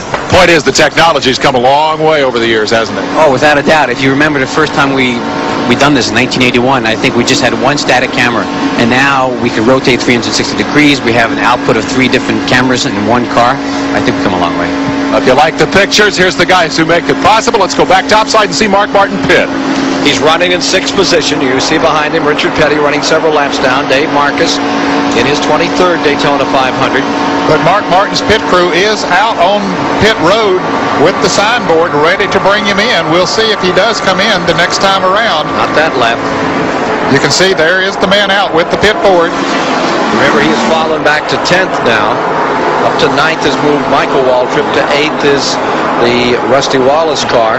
You know, it's interesting. He's coming in on lap 118. 120 is 300 miles.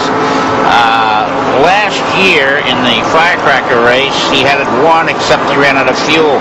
Now, these cars, under certain circumstances, can get 100 miles out of a tank full. He's coming in a little short of 100 miles required. Be 1 lap short. Well, they can get actually more than that now. Yeah. There's 125s. We saw them go that 125-mile distance with several cars this year. So maybe Mark Martin can make it on one stop after this. And as we watch Mark Martin, A.J. Foyt has gone into the garage area. Let's take one more lap with Mark Martin here. This incredible picture out of his automobile. Here are positions 1 through 6. Earnhardt staying in front and continuing to develop that lead. More than 12 seconds now. Atlanta replay from 1989 when he just bulldozed the field.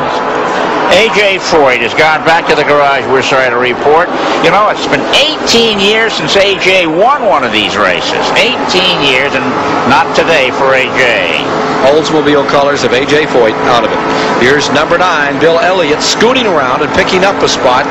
That'll move Martin out another position. It moves Bill Elliott up to 11th. It keeps Mark Martin in 12th. And we are currently showing 21 cars remaining in the lead lap of this 500 after we've run more than half the distance. That's amazing. Yes, it really is. But we see that a lot when the restrictor plate, when they run the restrictor plates. And Ken, I wonder if Mark Martin has radio communication with his crew, because that man stayed out there on pit road for about 4 laps with the board ready to bring Mark in, and he just keeps circling the racetrack. I wonder if they... Well, for something from the pits, let's go to Mike Joy.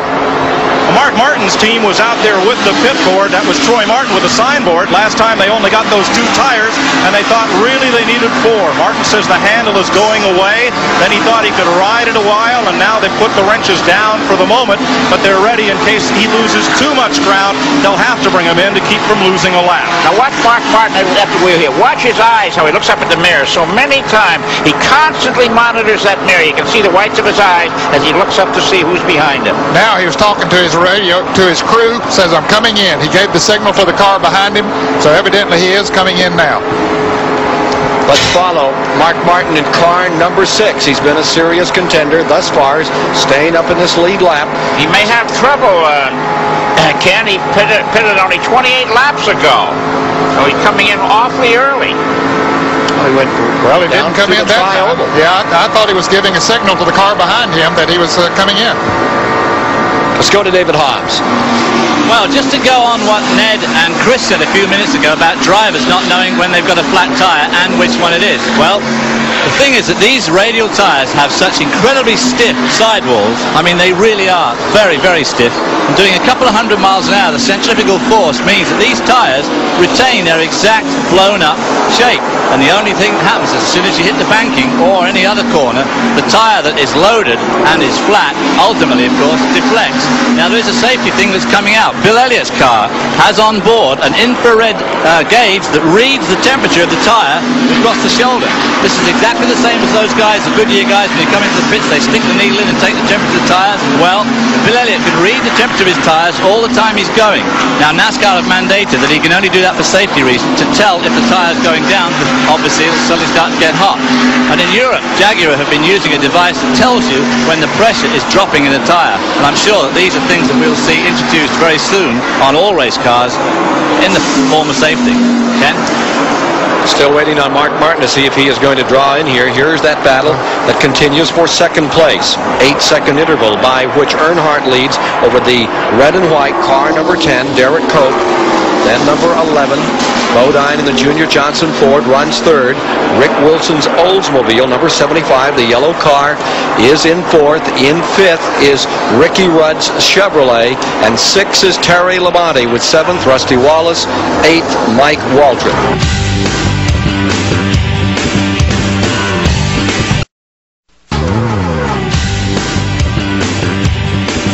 Welcome back to NASCAR Classics and our look at the 1990 Daytona 500. And Derek, at this point of the race, the laps are winding down, and you've been patient running with Earnhardt all day long. Have you thought about your game plan to try to get by him in the final laps? Well, at this point, really, you know, we'd stayed fairly free throughout the time, and I remember there was one stop that we came in prior to the final one, and Buddy, I told Buddy we were still a little on the free side, and I was still having to lift in the corners. And Buddy, I remember looking in the mirror, and Buddy jumped out on pit road, and I assumed he was going to knock the spoiler up a little bit to give us a little bit more downforce, but he knocked it down.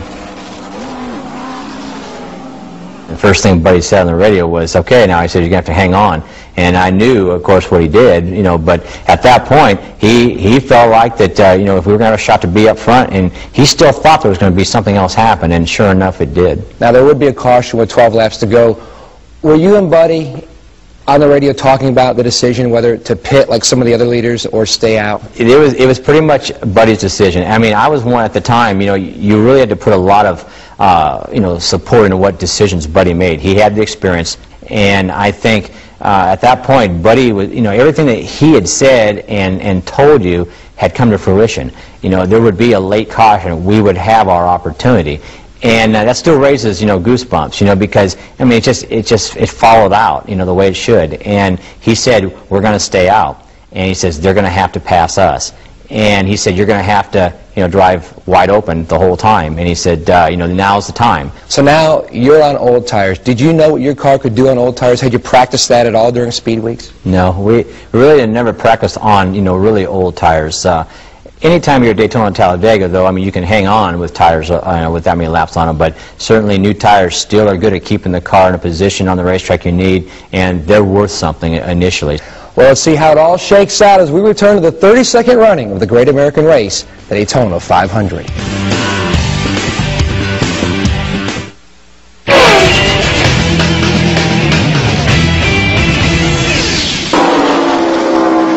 This man, Dale Earnhardt, may have a new title, the Dominator, in the Daytona 500.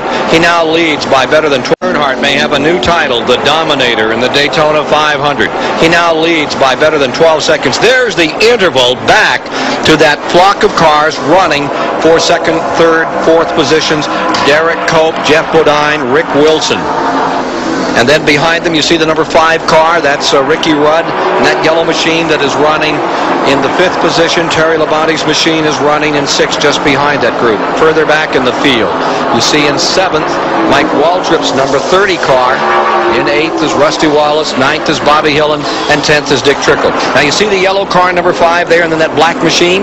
That's the car of Ricky Rudd in 5th, and that black car is the Jackson brothers, number 1, and they're closing up Ricky Rudd, and Terry Labonte on this trio that run 2, 3, and 4 in the race. Yeah, those are your 2nd through 6th place cars. You can see Terry Labonte in the picture there just a moment ago. Now, Mark Martin did make his pit stop while we were away on the commercial break. He has gone a lap down. We're riding with Mark Martin there at the moment, but he is a lap down. He changed all 4 tires on his Ford.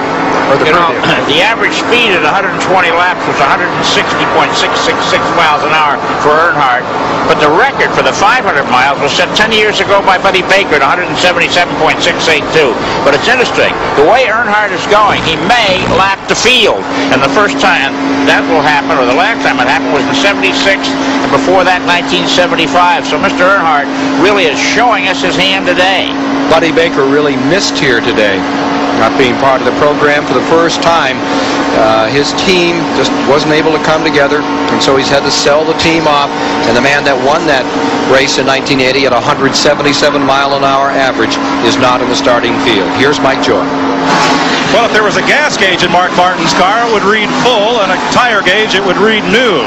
Jack Roush again playing the percentages. Before they went on fuel only, then they got just 2 tires, and they found the car just wasn't working. So before they got further and further behind, they had to come in and take on 4, and that has put them down. Let's go to David Hobbs. Along with A.J. Foyt in his pit. A.J., you quit the race. What happened? Well, actually, the heat, and I had a new uniform. I had a brand new helmet, and I guess the glue that was in it just got me completely drunk. And right now, I don't think the average person can smell it 5 minutes. You want to smell it? Yeah, I can smell it okay. Otherwise, the car was running good. It was running pretty good. We had to draft all day, but I just got so dizzy there that I felt like I was going to injure myself or somebody else, so I just had to quit. And I just can't. I don't know how people can take dope and drive, because talking about a drunk, I was drunk the last 20 laps, and I figured park it before I hurt myself or somebody else. How many more times are we going to see you back here at the Daytona 500? Well, I hope we come back at least a couple times, but, you know, we've had our luck. We've won about 3 of the big races here. We're happy, and we're running good today. Started off bad here when we got here, and we run good in 125-miler, and we was running good today till we had a problem on one of the pit stops. Just one of them things. We had a, you know... Yeah, well, that's tough luck, A.J. Thanks very much. And back to you, Ken. A.J. out with fumes. Poor A.J. came unglued here today. I'll tell you, that's the first time that I've ever heard him. It was very nice to hear him be so honest about what the reason was, but I've never heard of that being given as a reason for a driver being out of a race. It's a strange one. Somebody at W.C. Fields would have said somebody left the cork out of his lunch. Dale Earnhardt running slowly only because he just pitted car number 3. He's just come out of the pits. He's into the back straightaway, picking up speed in that machine, and it's given Jeff Bodine the lead with Rick Wilson, Ricky Rudd, and that crowd on the backstretch at the present time. Because Derek Cope made a pit stop also. Dave Despain is with the man making the call on Earnhardt's car, Richard Childress. And Childress still checking with his driver to make sure everything went smoothly. A nice pit stop. Are you happy with the way it turned out? Yeah, it looked real good and clean. You know, we wanted to do 4 tires, not take no chance, you know, to get the car back, get the stagger all back like we wanted. We had a 13-second lead, so we was able to do it.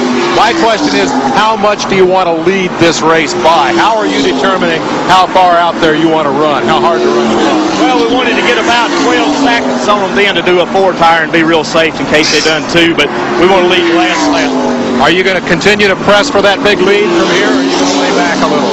Yeah, we're going to, you know, we'll just run the same pace all day. That's our plan.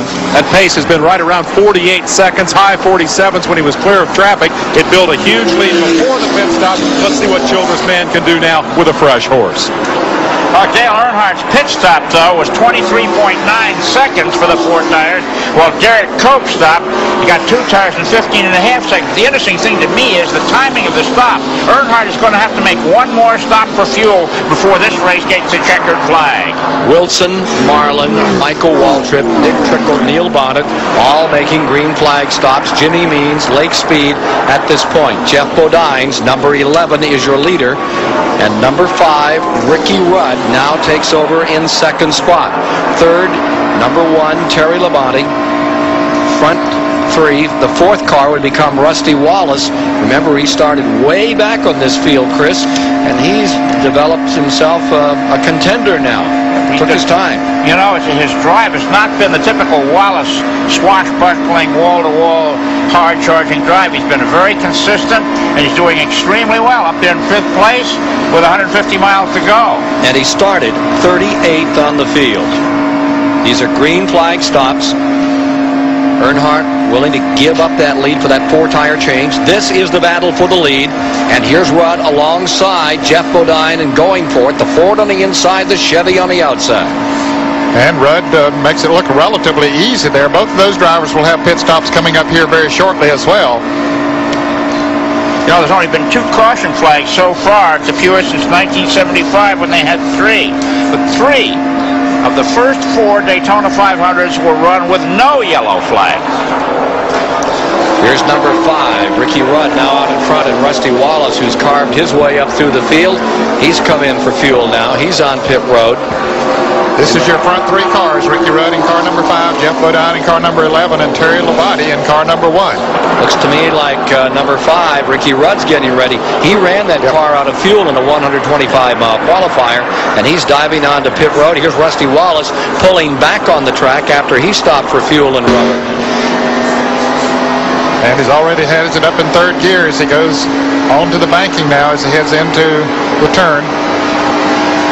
139 laps are complete as they make these stops of the 200 in the 500-mile race. Mike Joy. Here's Ricky Rudd in for his stop, and they're doing it a little different, Waddell Wilson's team. Not right, but left side tires for Rudd's car to adjust the stagger that way. They changed the rights last time. They changed the tires quickly. Then they have to wait for that final bit of gas to dribble down, and then Rudd is away. And as he comes out, car number 1, Terry Labonte has just slipped under number 11, and Terry Labonte went sideways. He really did get sideways. Whoa! Hold on. He did a good job of bringing it back in. Jeff Bodine now coming down pit road. For his pit stop, we'll watch him come in. Shorty Edwards out there with the pit board. Brave souls, those that goes out there with that pit board, but Shorty stays right there with him. And, of course, he comes around to clean the grill off the car while they change the right side tires and fill it up with gas. Sooner or later, you take that job, you do get upended. You become a hood ornament. Yeah, I said right side tires there. 2, like the car number 5, changed left side tires. Now, remember the last time they changed right side, so this time they changed left side tires. Pretty good pit time, 14.5 seconds. Yet all of the contenders that are stopping now will have to stop at least one more time before this race is over. Let's take a look from inside one of the cars as we watch what happened to Terry Labonte. This is Bodine's pictures of car number 1. Labonte, as he started off at turn 4, the back end broke loose, but he did a great job of saving that car. Well, what about the driver in Bodine's position? You're watching this happen directly in front of you. He was very, very cautious at that time as we look at it from another angle as the back end gets loose, and Bodine, I'm sure, that backed off this side. Well, not much. He's coming up on him, but he sees that Terry apparently is going to get it straightened out, so he just barrels on around. Terry Labonte's number 1. The one thing you don't want to do is overcorrect. Here's Mike Joy. Tim Brewer is crew chief for Jeff Bodine. Tim, you were in not that long ago for 4 tires, and you're right back in for left. Well, Earnhardt seems to have a slight advantage over us, as you can probably see, so we're going to have to change up a little bit. See if we can change the strategy in here and maybe get a little bit closer to him for the shootout here later on. It's one of those deals. We're going to stop and get gas, and he's going to stop and get gas, and we're going to let them 2 guys have at it, Mike. If it comes down to a drag race, can you run with him? He's awful strong. And we'll see. Back up there. 142 laps are complete. And it's getting down to that time when gamblers play the long odds in the Great American Race. Terry Labonte, car number 1, leads at this moment. Bobby Hillin is 2nd, and Earnhardt's back to 3rd. Derek Coleman has never finished better than 6th place in any of his racing starts. This will be his first top 5 finish. And look at him putting the pressure on Earnhardt. It looks like that run that Rutman made a few years ago in Lake Speed.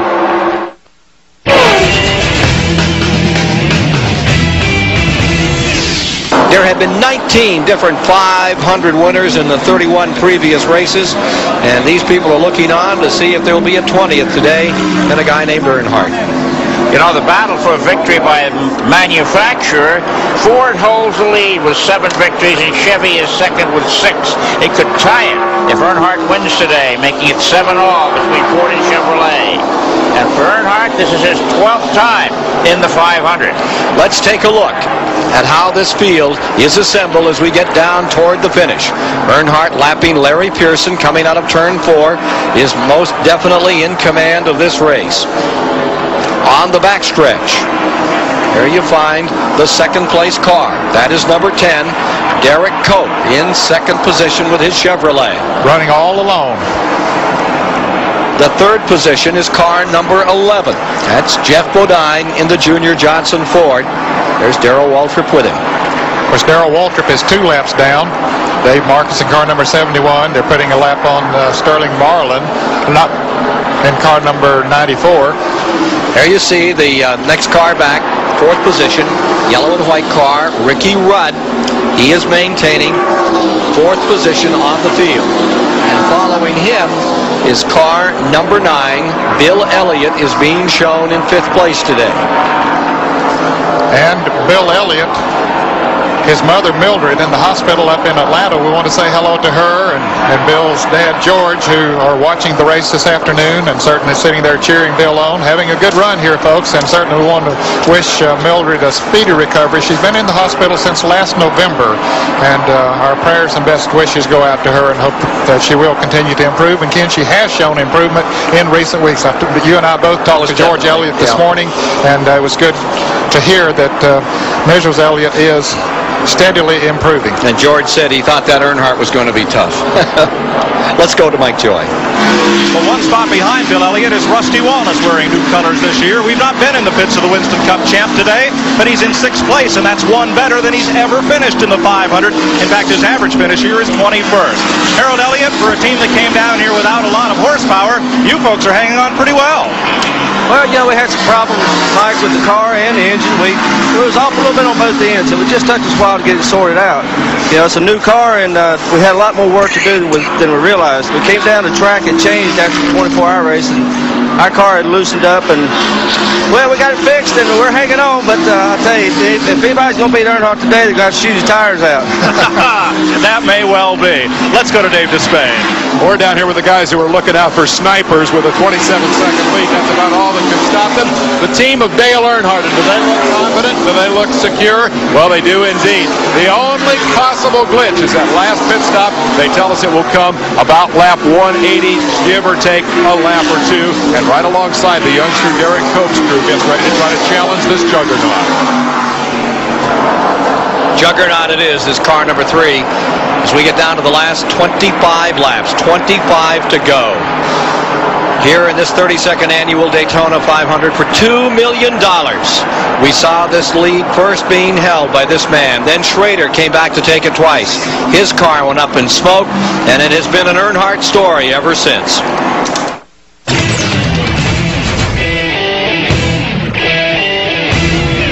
We talked a lot about what to do. Buddy, you know, is very good even to this day about taking young drivers and bringing them along and telling them what to do, what not to do.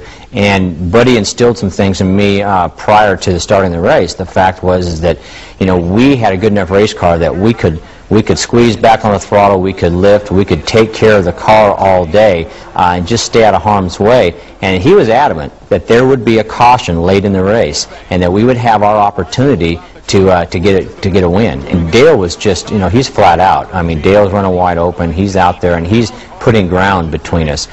We are just a little on the free side, but we're just trying to lift, be cautious, and not make mistakes. We were really, you know, a lot better than the majority of the guys behind us, and we weren't really losing ground to anybody else other than Dale. And, you know, Buddy's just all about getting to the end of the race. We just have to get to the end of the race. That's what he kept saying. So really that was our mindset, and we just kept going forward. Some 21 laps remaining, and within 2 they expect Earnhardt to throw the game to the other side of the table to his pit crew, make that stop. We're on lap 179 now. 9 now. Here he is, ready to lap car number 27, Rusty Wallace, the 6th place man. But no, he's pitting. There's the 6th place man, Rusty Wallace, and here's your leader in the key, critical pit stop of the race, Dave Despain. The man under the gun now is Chocolate Myers, the gas man for this outstanding team, and they say it'll be gas only. They go with the jack to the right side in case, but it appears they will not need the tires. He smoked them coming in, but they're confident the gas is in, and he is gone in 8.2 seconds. He should be able to get back out without losing the lead. A lot of smoke as he came out. Well, because he came in on the left front and on the rear tires as he went out. I'm surprised. Yeah, of course, he locked the left front up when he came into the pits. Now, they needed to get that full can of fuel in there for him to be able to go the rest of the way. That is assuming that he was very close to out of gas. Let's go to the pits and buy joy. Ned, as Earnhardt came by here, that did not look like smoke coming from the tire on his car. We'll check it further now that he's back up to speed. Ricky Rudd is getting right side tires from Jeff Chandler and Joey Knuckles. Danny Master brought him around. Wait, that's a fast stop for Ricky Rudd. Here's Dave Despain. Let's find out about the gas situation. Danny Chocolate Myers fuels the car. Danny, did you get her all in there? Yeah, we're full. We're okay. You're okay all the way to the finish. How much are you going to win this thing by? 20 seconds. Is there any other problem with that car? Nah, if it goes like it's been going all day, we shouldn't have any problems. He lit up the tires coming in, but they think it will not be a problem. The car is filled with gas, or at least got the entire can they needed, and should be able to go the distance. Well, Dave, he just retook the lead after making a pit stop. Derek Cope had taken the lead as Earnhardt got back up to speed. Earnhardt has just passed Derek Cope and has taken over the lead once again. Here's his wife Teresa looking on and anticipating a big victory, his first ever Daytona 500 victory here. Boy, that car is awesome today. Look at it pull away. And Cope still has a pit stop to make. Unbelievable, this Earnhardt performance. They've been burned before. Here is Cope coming in. This will move Bodine up into second and Bill Elliott into third. The way Earnhardt is running, he could very easily lap the entire field. Dave Despain has something to say. Dave? Derek Cope is on to pit road. He has started only 2 previous 500s. He's the second place car here today. They'll go to the left side tires first. Buddy Parent changes the front tire. Kevin Jurgen changes the rear. And this is their last shot to give Cope, this amazing youngster who didn't run last year's race, some attempt at Dale Earnhardt, the leader. We show at 13.77. Not a bad stop for 2 tires and fuel. Let's move in and talk to the crew chief here. This guy, Buddy Parent, won a big race at Daytona. It happened 1984, Firecracker 400. Does that sound familiar? Richard Petty was his driver then. You got anything for Dale Earnhardt today? Well, you know, Dale's been awful strong. I just wish we could maybe got a caution.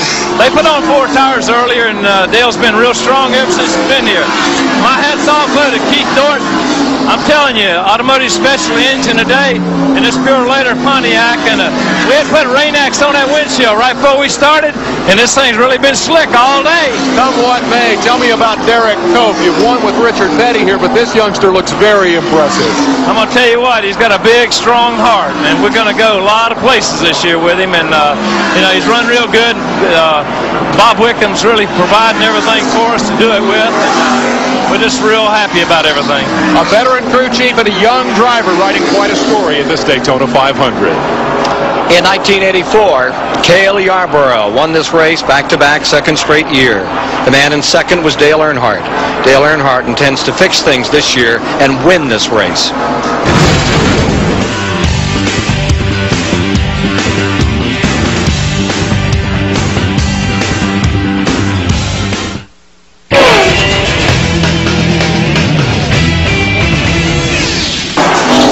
Away after taking on gas only. Jeff Bodine did the same thing while we were in commercial. Junior Johnson's crew kicked up the rear spoiler on Bodine's crew to give it more angle, to give him more downforce, and to help him try and run down Dale Earnhardt. Rusty Wallace overshot his pit just a moment ago. He had moved to second place. But now we'll see what the scores tell us about where he is. Yeah, he overshot his pits by 2 pips, about 35 feet. It's so hot out there, well over 85 degrees. Here's the shot from the Goodyear Blimp Enterprise of this record crowd gathered here at the Daytona International Speedway. It has been record crowds all week, dating back to last Sunday, even last Saturday for qualifying. Amazing the enthusiasm that is growing for Winston Cup racing, and CBS is delighted to bring you the 500, and we'll be with you in Michigan this summer and for the Die Hard 500 at Talladega, Alabama at the end of July. Now, these people we're seeing here, Ken, are the spotters for the drivers. It's a second set of eyes for the drivers.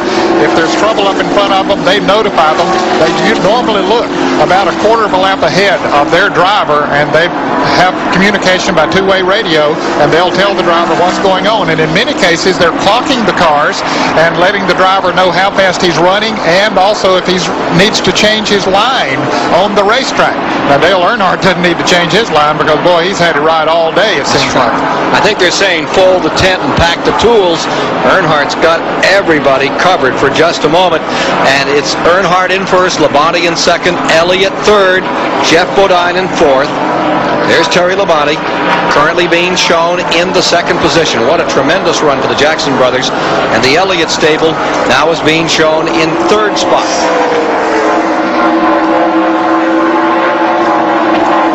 David Hobbs is standing by over in the infield with the Earnhardt family as they get closer and closer to their first big one. While I'm with Teresa and Taylor, Taylor's listening to the crew radio, and Teresa's very anxious to get over the pits. It looks like you might win this one. How nervous are you? Well, I'm not nervous. I'm just anxious. We don't have far to go, but we've got to get there. It's not over till it's over. Well, Dale's won just about everything else in NASCAR racing. How badly does he really want to win this race? Well, I think immensely, like anybody, like me. So we just have to wait and see. So right now, you're as anxious as he is to win this race. I think so. Thank you. Well, we're going to let you go over there now and get ready in that pits. And back to you, Ken, up in the tower. Well, this is Ned Jarrett. You know, Teresa Earnhardt comes from a racing family. Her dad is Hal Houston, who drove race cars for himself in Hickory, North Carolina for many years. Tommy Houston, still a major force in Busch Grand National competition. 10 laps to go. And so she knows what racing's all about. She knows about the frustrations and heartaches and all of that. She knows what winning is all about because she comes from a winning racing family. 10 laps remaining. About 9 3/4 for this man. Dale Earnhardt in car number 3. Terry Labonte second, Bill Elliott third, getting to the finish.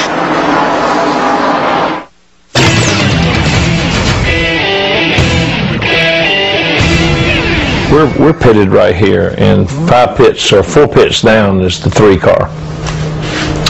I even told him in the race, I said, if he comes down pit road to go to the bathroom, you come down pit road with him in the race. I want you right on him all day long. I don't know. I know Childers probably figured, you know, what, a 10 car. He's on us every time we go out. 193 laps are complete. We are under caution for the 3rd time today. The reason was from the car that you just saw, car number 11, in trouble up in turn number 2. Here's Mike Joy quickly. Ken, they'll change the right side tires at least. No, they're going all the way around. They may have flat spotted the tires after he spun, but he'll get back out for the run to the finish. Here's Dave Despain. And Dale Earnhardt likewise will go with a 4-tire stop. They've already loosened the left sides as the crew come around to make that left side change. They now have the field on their heels, and they want everything that they can throw at them for what will be a 2 or 3 lap shootout at the end. After dominating all day, these guys have their back to the wall. Let's go back to Mike Joy. The 5 car of Ricky Rudd slid in sideways. It was the only way he could get near his pit stop. They finished the left tire change and had to wait until everybody else moved before he could get away. That put him back in the running order, and Mike Spoil would have been a good run for Rudd. 8 cars in the lead lap. They will be bunched and ready to fight it out to decide the 500. Now let's look at what happened to bring out the caution flag. Okay, we're riding with Jeff Bodine with the race cam, and then you can see it start to spin around. He was looking at the infield when he should have been looking straight ahead. Of course, that's when he was spinning around. And you can see him fight the wheel. It was a 360, and then he kept going. So Jeff Bodine not hitting anything. Right just went around. Right where Richard Petty had spun earlier today. There may have been some oil laid down by car number 75, Rick Wilson, who had been running slowly for several laps. He had been down to the bottom of the track, but there was a time when he was up in the groove. Anyway, yellow came out. 8 cars are together to decide the 500, and they're sorting themselves out, coming out of 4 right now, and there's 1 lap before there will be races. 6 laps now. There's the number 75 car. If you notice, just before Bodine's car spun, you can see a car in the upper right-hand corner of the screen letting out a lot of smoke. It may be slippery over that part of the track. So here comes the field behind the pace car. 32nd annual Daytona 500. They always talk about over here how they used to organize great finishes by throwing a caution flag. I don't think that was the case here, Ned. No, it was a justified caution flag because when Bodine spun, you didn't know how many cars were going to get into it, so they needed to warn the other cars, get them slowed down that were coming into that turn. Fortunately, he didn't hit anything or didn't hit another car, didn't hit the wall. But look at this traffic jam that we got here right now. Dale Earnhardt is back in there pretty far, but with the NASCAR rules, he is able to move up on the outside. Derek Cope, let's say, is leading this race. Here are some of the folks that have missed this 500. Neil Bonnet, 15 tries. Ricky Rudd, Terry Labonte, Schrader, Davey Allison, and you could name a whole lot more, including a guy named Ned Jarrett who won 50 races. Sure could. I tried for a number of years myself. Came pretty close in 1963, ran out of gas with 2 laps to go. Teresa Earnhardt looking on, a little anxious here now as it's a whole new game to decide this one. Yeah, she didn't want that caution flag. Neither did Dale Earnhardt, Richard Childress, or any of his crew. If they get the green flag next time around, it'll be a 5-lap dash to the checkered flag. Derek Cope is leading, and Bobby Hillin is second, and Dale Earnhardt is third. Terry Labonte is fourth, Bill Elliott fifth, and Ricky Rudd sixth, and Rusty Wallace seventh.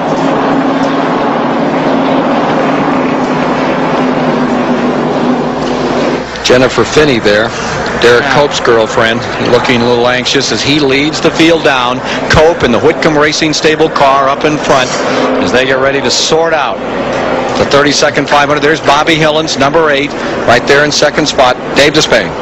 Bad news on the radio to Richard Childress. What did your driver, Dale Earnhardt, just tell you? They said the 8 car rammed him in the left rear out there. How bad is it? Any idea? I don't know. He said he hit him real hard. I don't know. You've got to come through a lot of traffic here. Are you still going to win this race?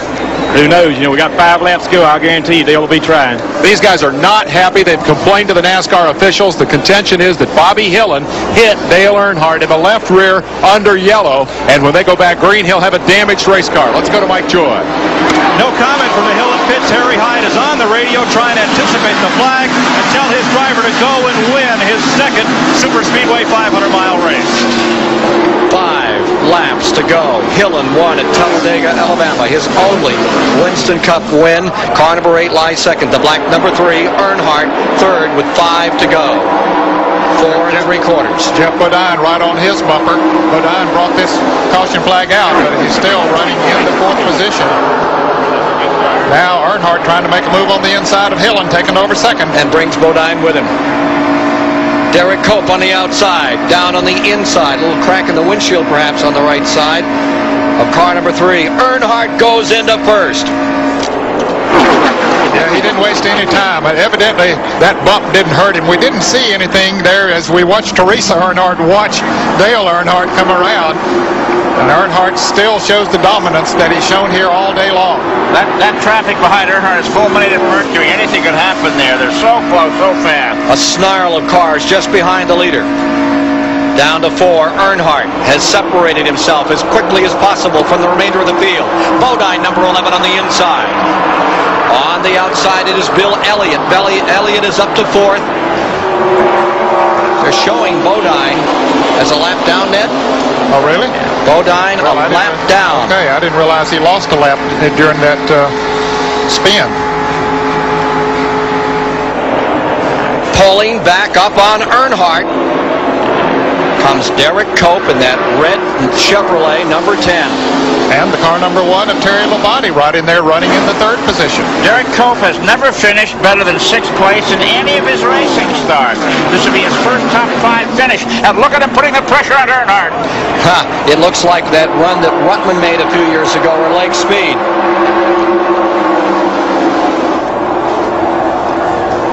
Dave Despain. Remarkable about the Cope performance is the fact that he's doing it on used tires. His crew chief, Buddy Parrott, elected to keep him out on that caution period to take the lead in the race. Earnhardt came in and got 4 tires, and nonetheless, Cope's been able to come up and race with him. And here comes Terry Labonte. Here you see the number 5 car of Ricky Rudd. He's in the 6th position. Front 4, Elliott is hanging on to the tail of that draft. Bill Elliott, twice a winner, 85 and 87 right there.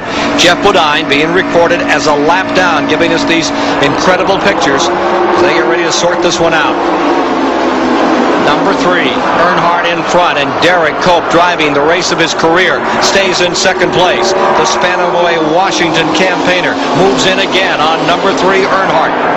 And look at it moving up here, that Pure Leader sponsored car. Pure Leader is being sold now by its parent company because it doesn't fit in the scheme of things. And here it is running 2nd in the Daytona 500, maybe winning it. The white flag coming down to Dale Earnhardt. 1 lap to go. Does anybody have anything left to cope with the man in black? Here's what's going to happen, maybe. I thought Terry Labonte was going to try to move down and take over 2nd place, and if he does, that'll just open it up for Earnhardt to move away. We'll see. Naturally, every one of them wants to gain a position, whether it's from 4th to 3rd or whatever, but if they do get side by side, it'll help Earnhardt. This is the half a lap to go. 4-car shootout to decide it all. Dale Earnhardt. Here comes Cope down on the inside. Earnhardt has problems. Swapping back. Something is amiss. Here comes the field driving for the finish. And on the outside, it is car number 10, Derek Cope. Something amiss on the Earnhardt car. Coming to the line. It's Labonte pulling up, and an amazing finish. The Whitcomb Racing Team has won it. Unbelievable. It looked like Earnhardt had a tire go down maybe as he went into the turn. And Nicole crying a little bit. Derek Cope's first top 5 finish, his first victory, comes in the Daytona 500. A remarkable day of sport. Unbelievable. Bob Whitcomb, who brought a team out 3 years ago, had nothing but misfortune and bad luck. And Rick Hendrick, who gave a car to one driver today to be in this race, literally gave it to him just to get him out here. Hut Strickland, after he was involved in that altercation. Now he's put some motors together for this team, and they've won the biggest race of all. It's a great win for the Northwest. When you think of the years that they've had drivers come down here from the Northwest to race, this is the first time they have ever tasted a victory in the Daytona 500. Look again at what happened. Well, Earnhardt looked like he had things in command. All of a sudden, his Chevrolet just slows, and he goes up into the 2nd groove. Something happened to that car. I guess the engine. I thought he had a tire go down, but I believe it was something else. He lost power. Cope took advantage of it. Here's Earnhardt coasting around. Cope comes on to win. Terry Labonte will come home with a 2nd place finish. Bill Elliott in 3rd. Let's go to Dave Despain. Derek Cope still has a problem. He's on the radio to the crew chief, Buddy Parrott. What did he say? He don't know where Victor Lane is. Can you figure out how to navigate him in there? What? It's really a wonderful deal. I tell you, we pitted. I came up here and pit beside Richard Childers today because I'm gonna tell you what, they're a great crew, and they got a Chevrolet. And yesterday out in practice, I knew who we had to run with. I knew who we had to beat. We had the best car in practice, and we had to beat Dale Earnhardt, and we did today. And my hat's off to Richard and his crew and Kurt Schummerdine and all of them. You raced him very hard right at the end, even though you didn't have the fresh tires. Did you have a shot at him if he hadn't had trouble? Well, you walked up to me and asked me, did I have anything up my sleeve? And, I just wanted to say that my hat's off to Goodyear also. We ran Goodyear tires today, almost 250 laps on the left side. So the engineer came up to me and said, buddy, you need to change them lefts. I said, I'm not going to change any tires. A veteran crew chief guides his young driver to victory lane at Daytona. What a story. Derek Cope, Spanaway, Washington, becomes the 4th driver to make the Daytona 500 his first career victory. You'll meet him in a moment. Derek Cope, as we look at these standings, wanted to be a baseball player, grew up in San Diego, California, played at Whitman College, suffered a knee injury, and it ended his baseball career.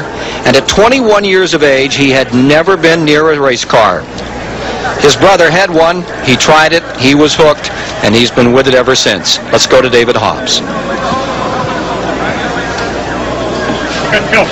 Dale, what the heck happened on the last lap? We run over some debris and cut a right rear tire down, David. Just a quarter of a lap away from victory. Much you could do about it. I was sitting with your wife, and it was absolute devastation in your motorhome. We're all real sorry for you. Better luck next time. Well, maybe James Buster Douglas has won the Daytona 500, because coming here today, nobody, perhaps nobody, gave this man a shot to be here in victory lane. Derek Cope, hop on down here, has won the Daytona 500. Can you believe it? Absolutely not. I'll tell you what, you know, in my wildest dreams, you know, you always come down here with optimism, but, you know, this is the one that eludes everybody, and Darrell Waltrip did it last year, you know, for the first time in his career, and it is a pleasure to have the Pure Letter Chevrolet aluminum up front and take the win like this. It's a dream come true. You played professional baseball. You came down here to race with virtually no money last year, and now you've won the biggest prize in all of this sport. Tell me about the pass for the lead. Well, you know, Earnhardt was dominant all day long. There's no way I was going to get him. I was just trying to hold off Terry Labonte, but he blew a tire going in the last turn, and he did a heck of a job holding that car in line. I went to the bottom side and had to win, but I'll tell you, Dale was a dominant car, but that Pure Letter Chevrolet Lumina is #1 in victory lane. Eric, congratulations. Let's go to David Hobbs. Bobby Hillin, Dale Earnhardt said on his radio that you bumped him during the caution. Did you do that? I didn't think so. You know, he passed me before. He's still under the caution, and NASCAR told me to go back around him, and I'm not sure if he knew what to do, so he was keeping me back there, and it was just real confusing. I finally got by him, but he went right back by me without any trouble. I was just trying to get the best position we could, and the car ran good. We didn't get any tires the last pit stop. That hurt us, and we got banged around a little bit, but it was a pretty good finish for the Snickers car. Well, you nearly won the 500, but not this year. Ken, you got more for us up in the top. 1 year ago, Bob Whitcomb nearly disbanded his team. They had run out of money. There was no hope left. But he stuck with it, and now he has won the Great American Race with Derek Cope as driver. That was the scene in those final moments before it all came apart in the 12th 500 for Dale Earnhardt. This is the scene in victory lane right now for Derek Cope and Bob Whitcomb and company. For Ned Jarrett, Chris Economaki, Mike Joy, Dave Despain, and David Hobbs, I'm Ken Squire saying so long from Daytona Beach.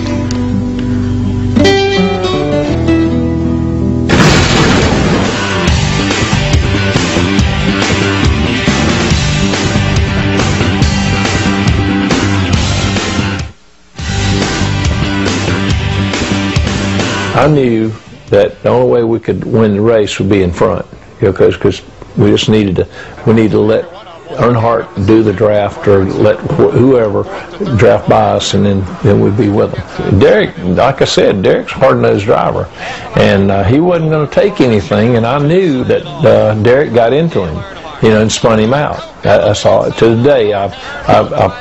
I knew that's what happened. And I looked up, and here 10 cars coming down there with Labonte and those guys, and we won the race. When I heard all the screaming and hollering and everything, and everybody's cheering and everything, and I looked over there at Big Chocolate Myers, and I said, when they come up here, I guess I'm the biggest, so I've got to fight Chocolate. The crowd was stunned as the drama of that final mile unfolded, and Derek, no one had to be more surprised than you sitting in second place. Absolutely. It was a lot of things had gone through my mind the last 3 laps. And the first thing was that I knew that I really only had to worry about Dale, because Terry Labonte and Bill Elliott had tried me collectively down the back straightaway and had nothing for me. So at that point, I really knew that it was Dale and I. And on the last lap, I remember losing a substantial amount of ground off of 2, and I knew I'd be going down the back straightaway thinking that I'd probably be back to Dale going to the start-finish line, but it would be very difficult to get him.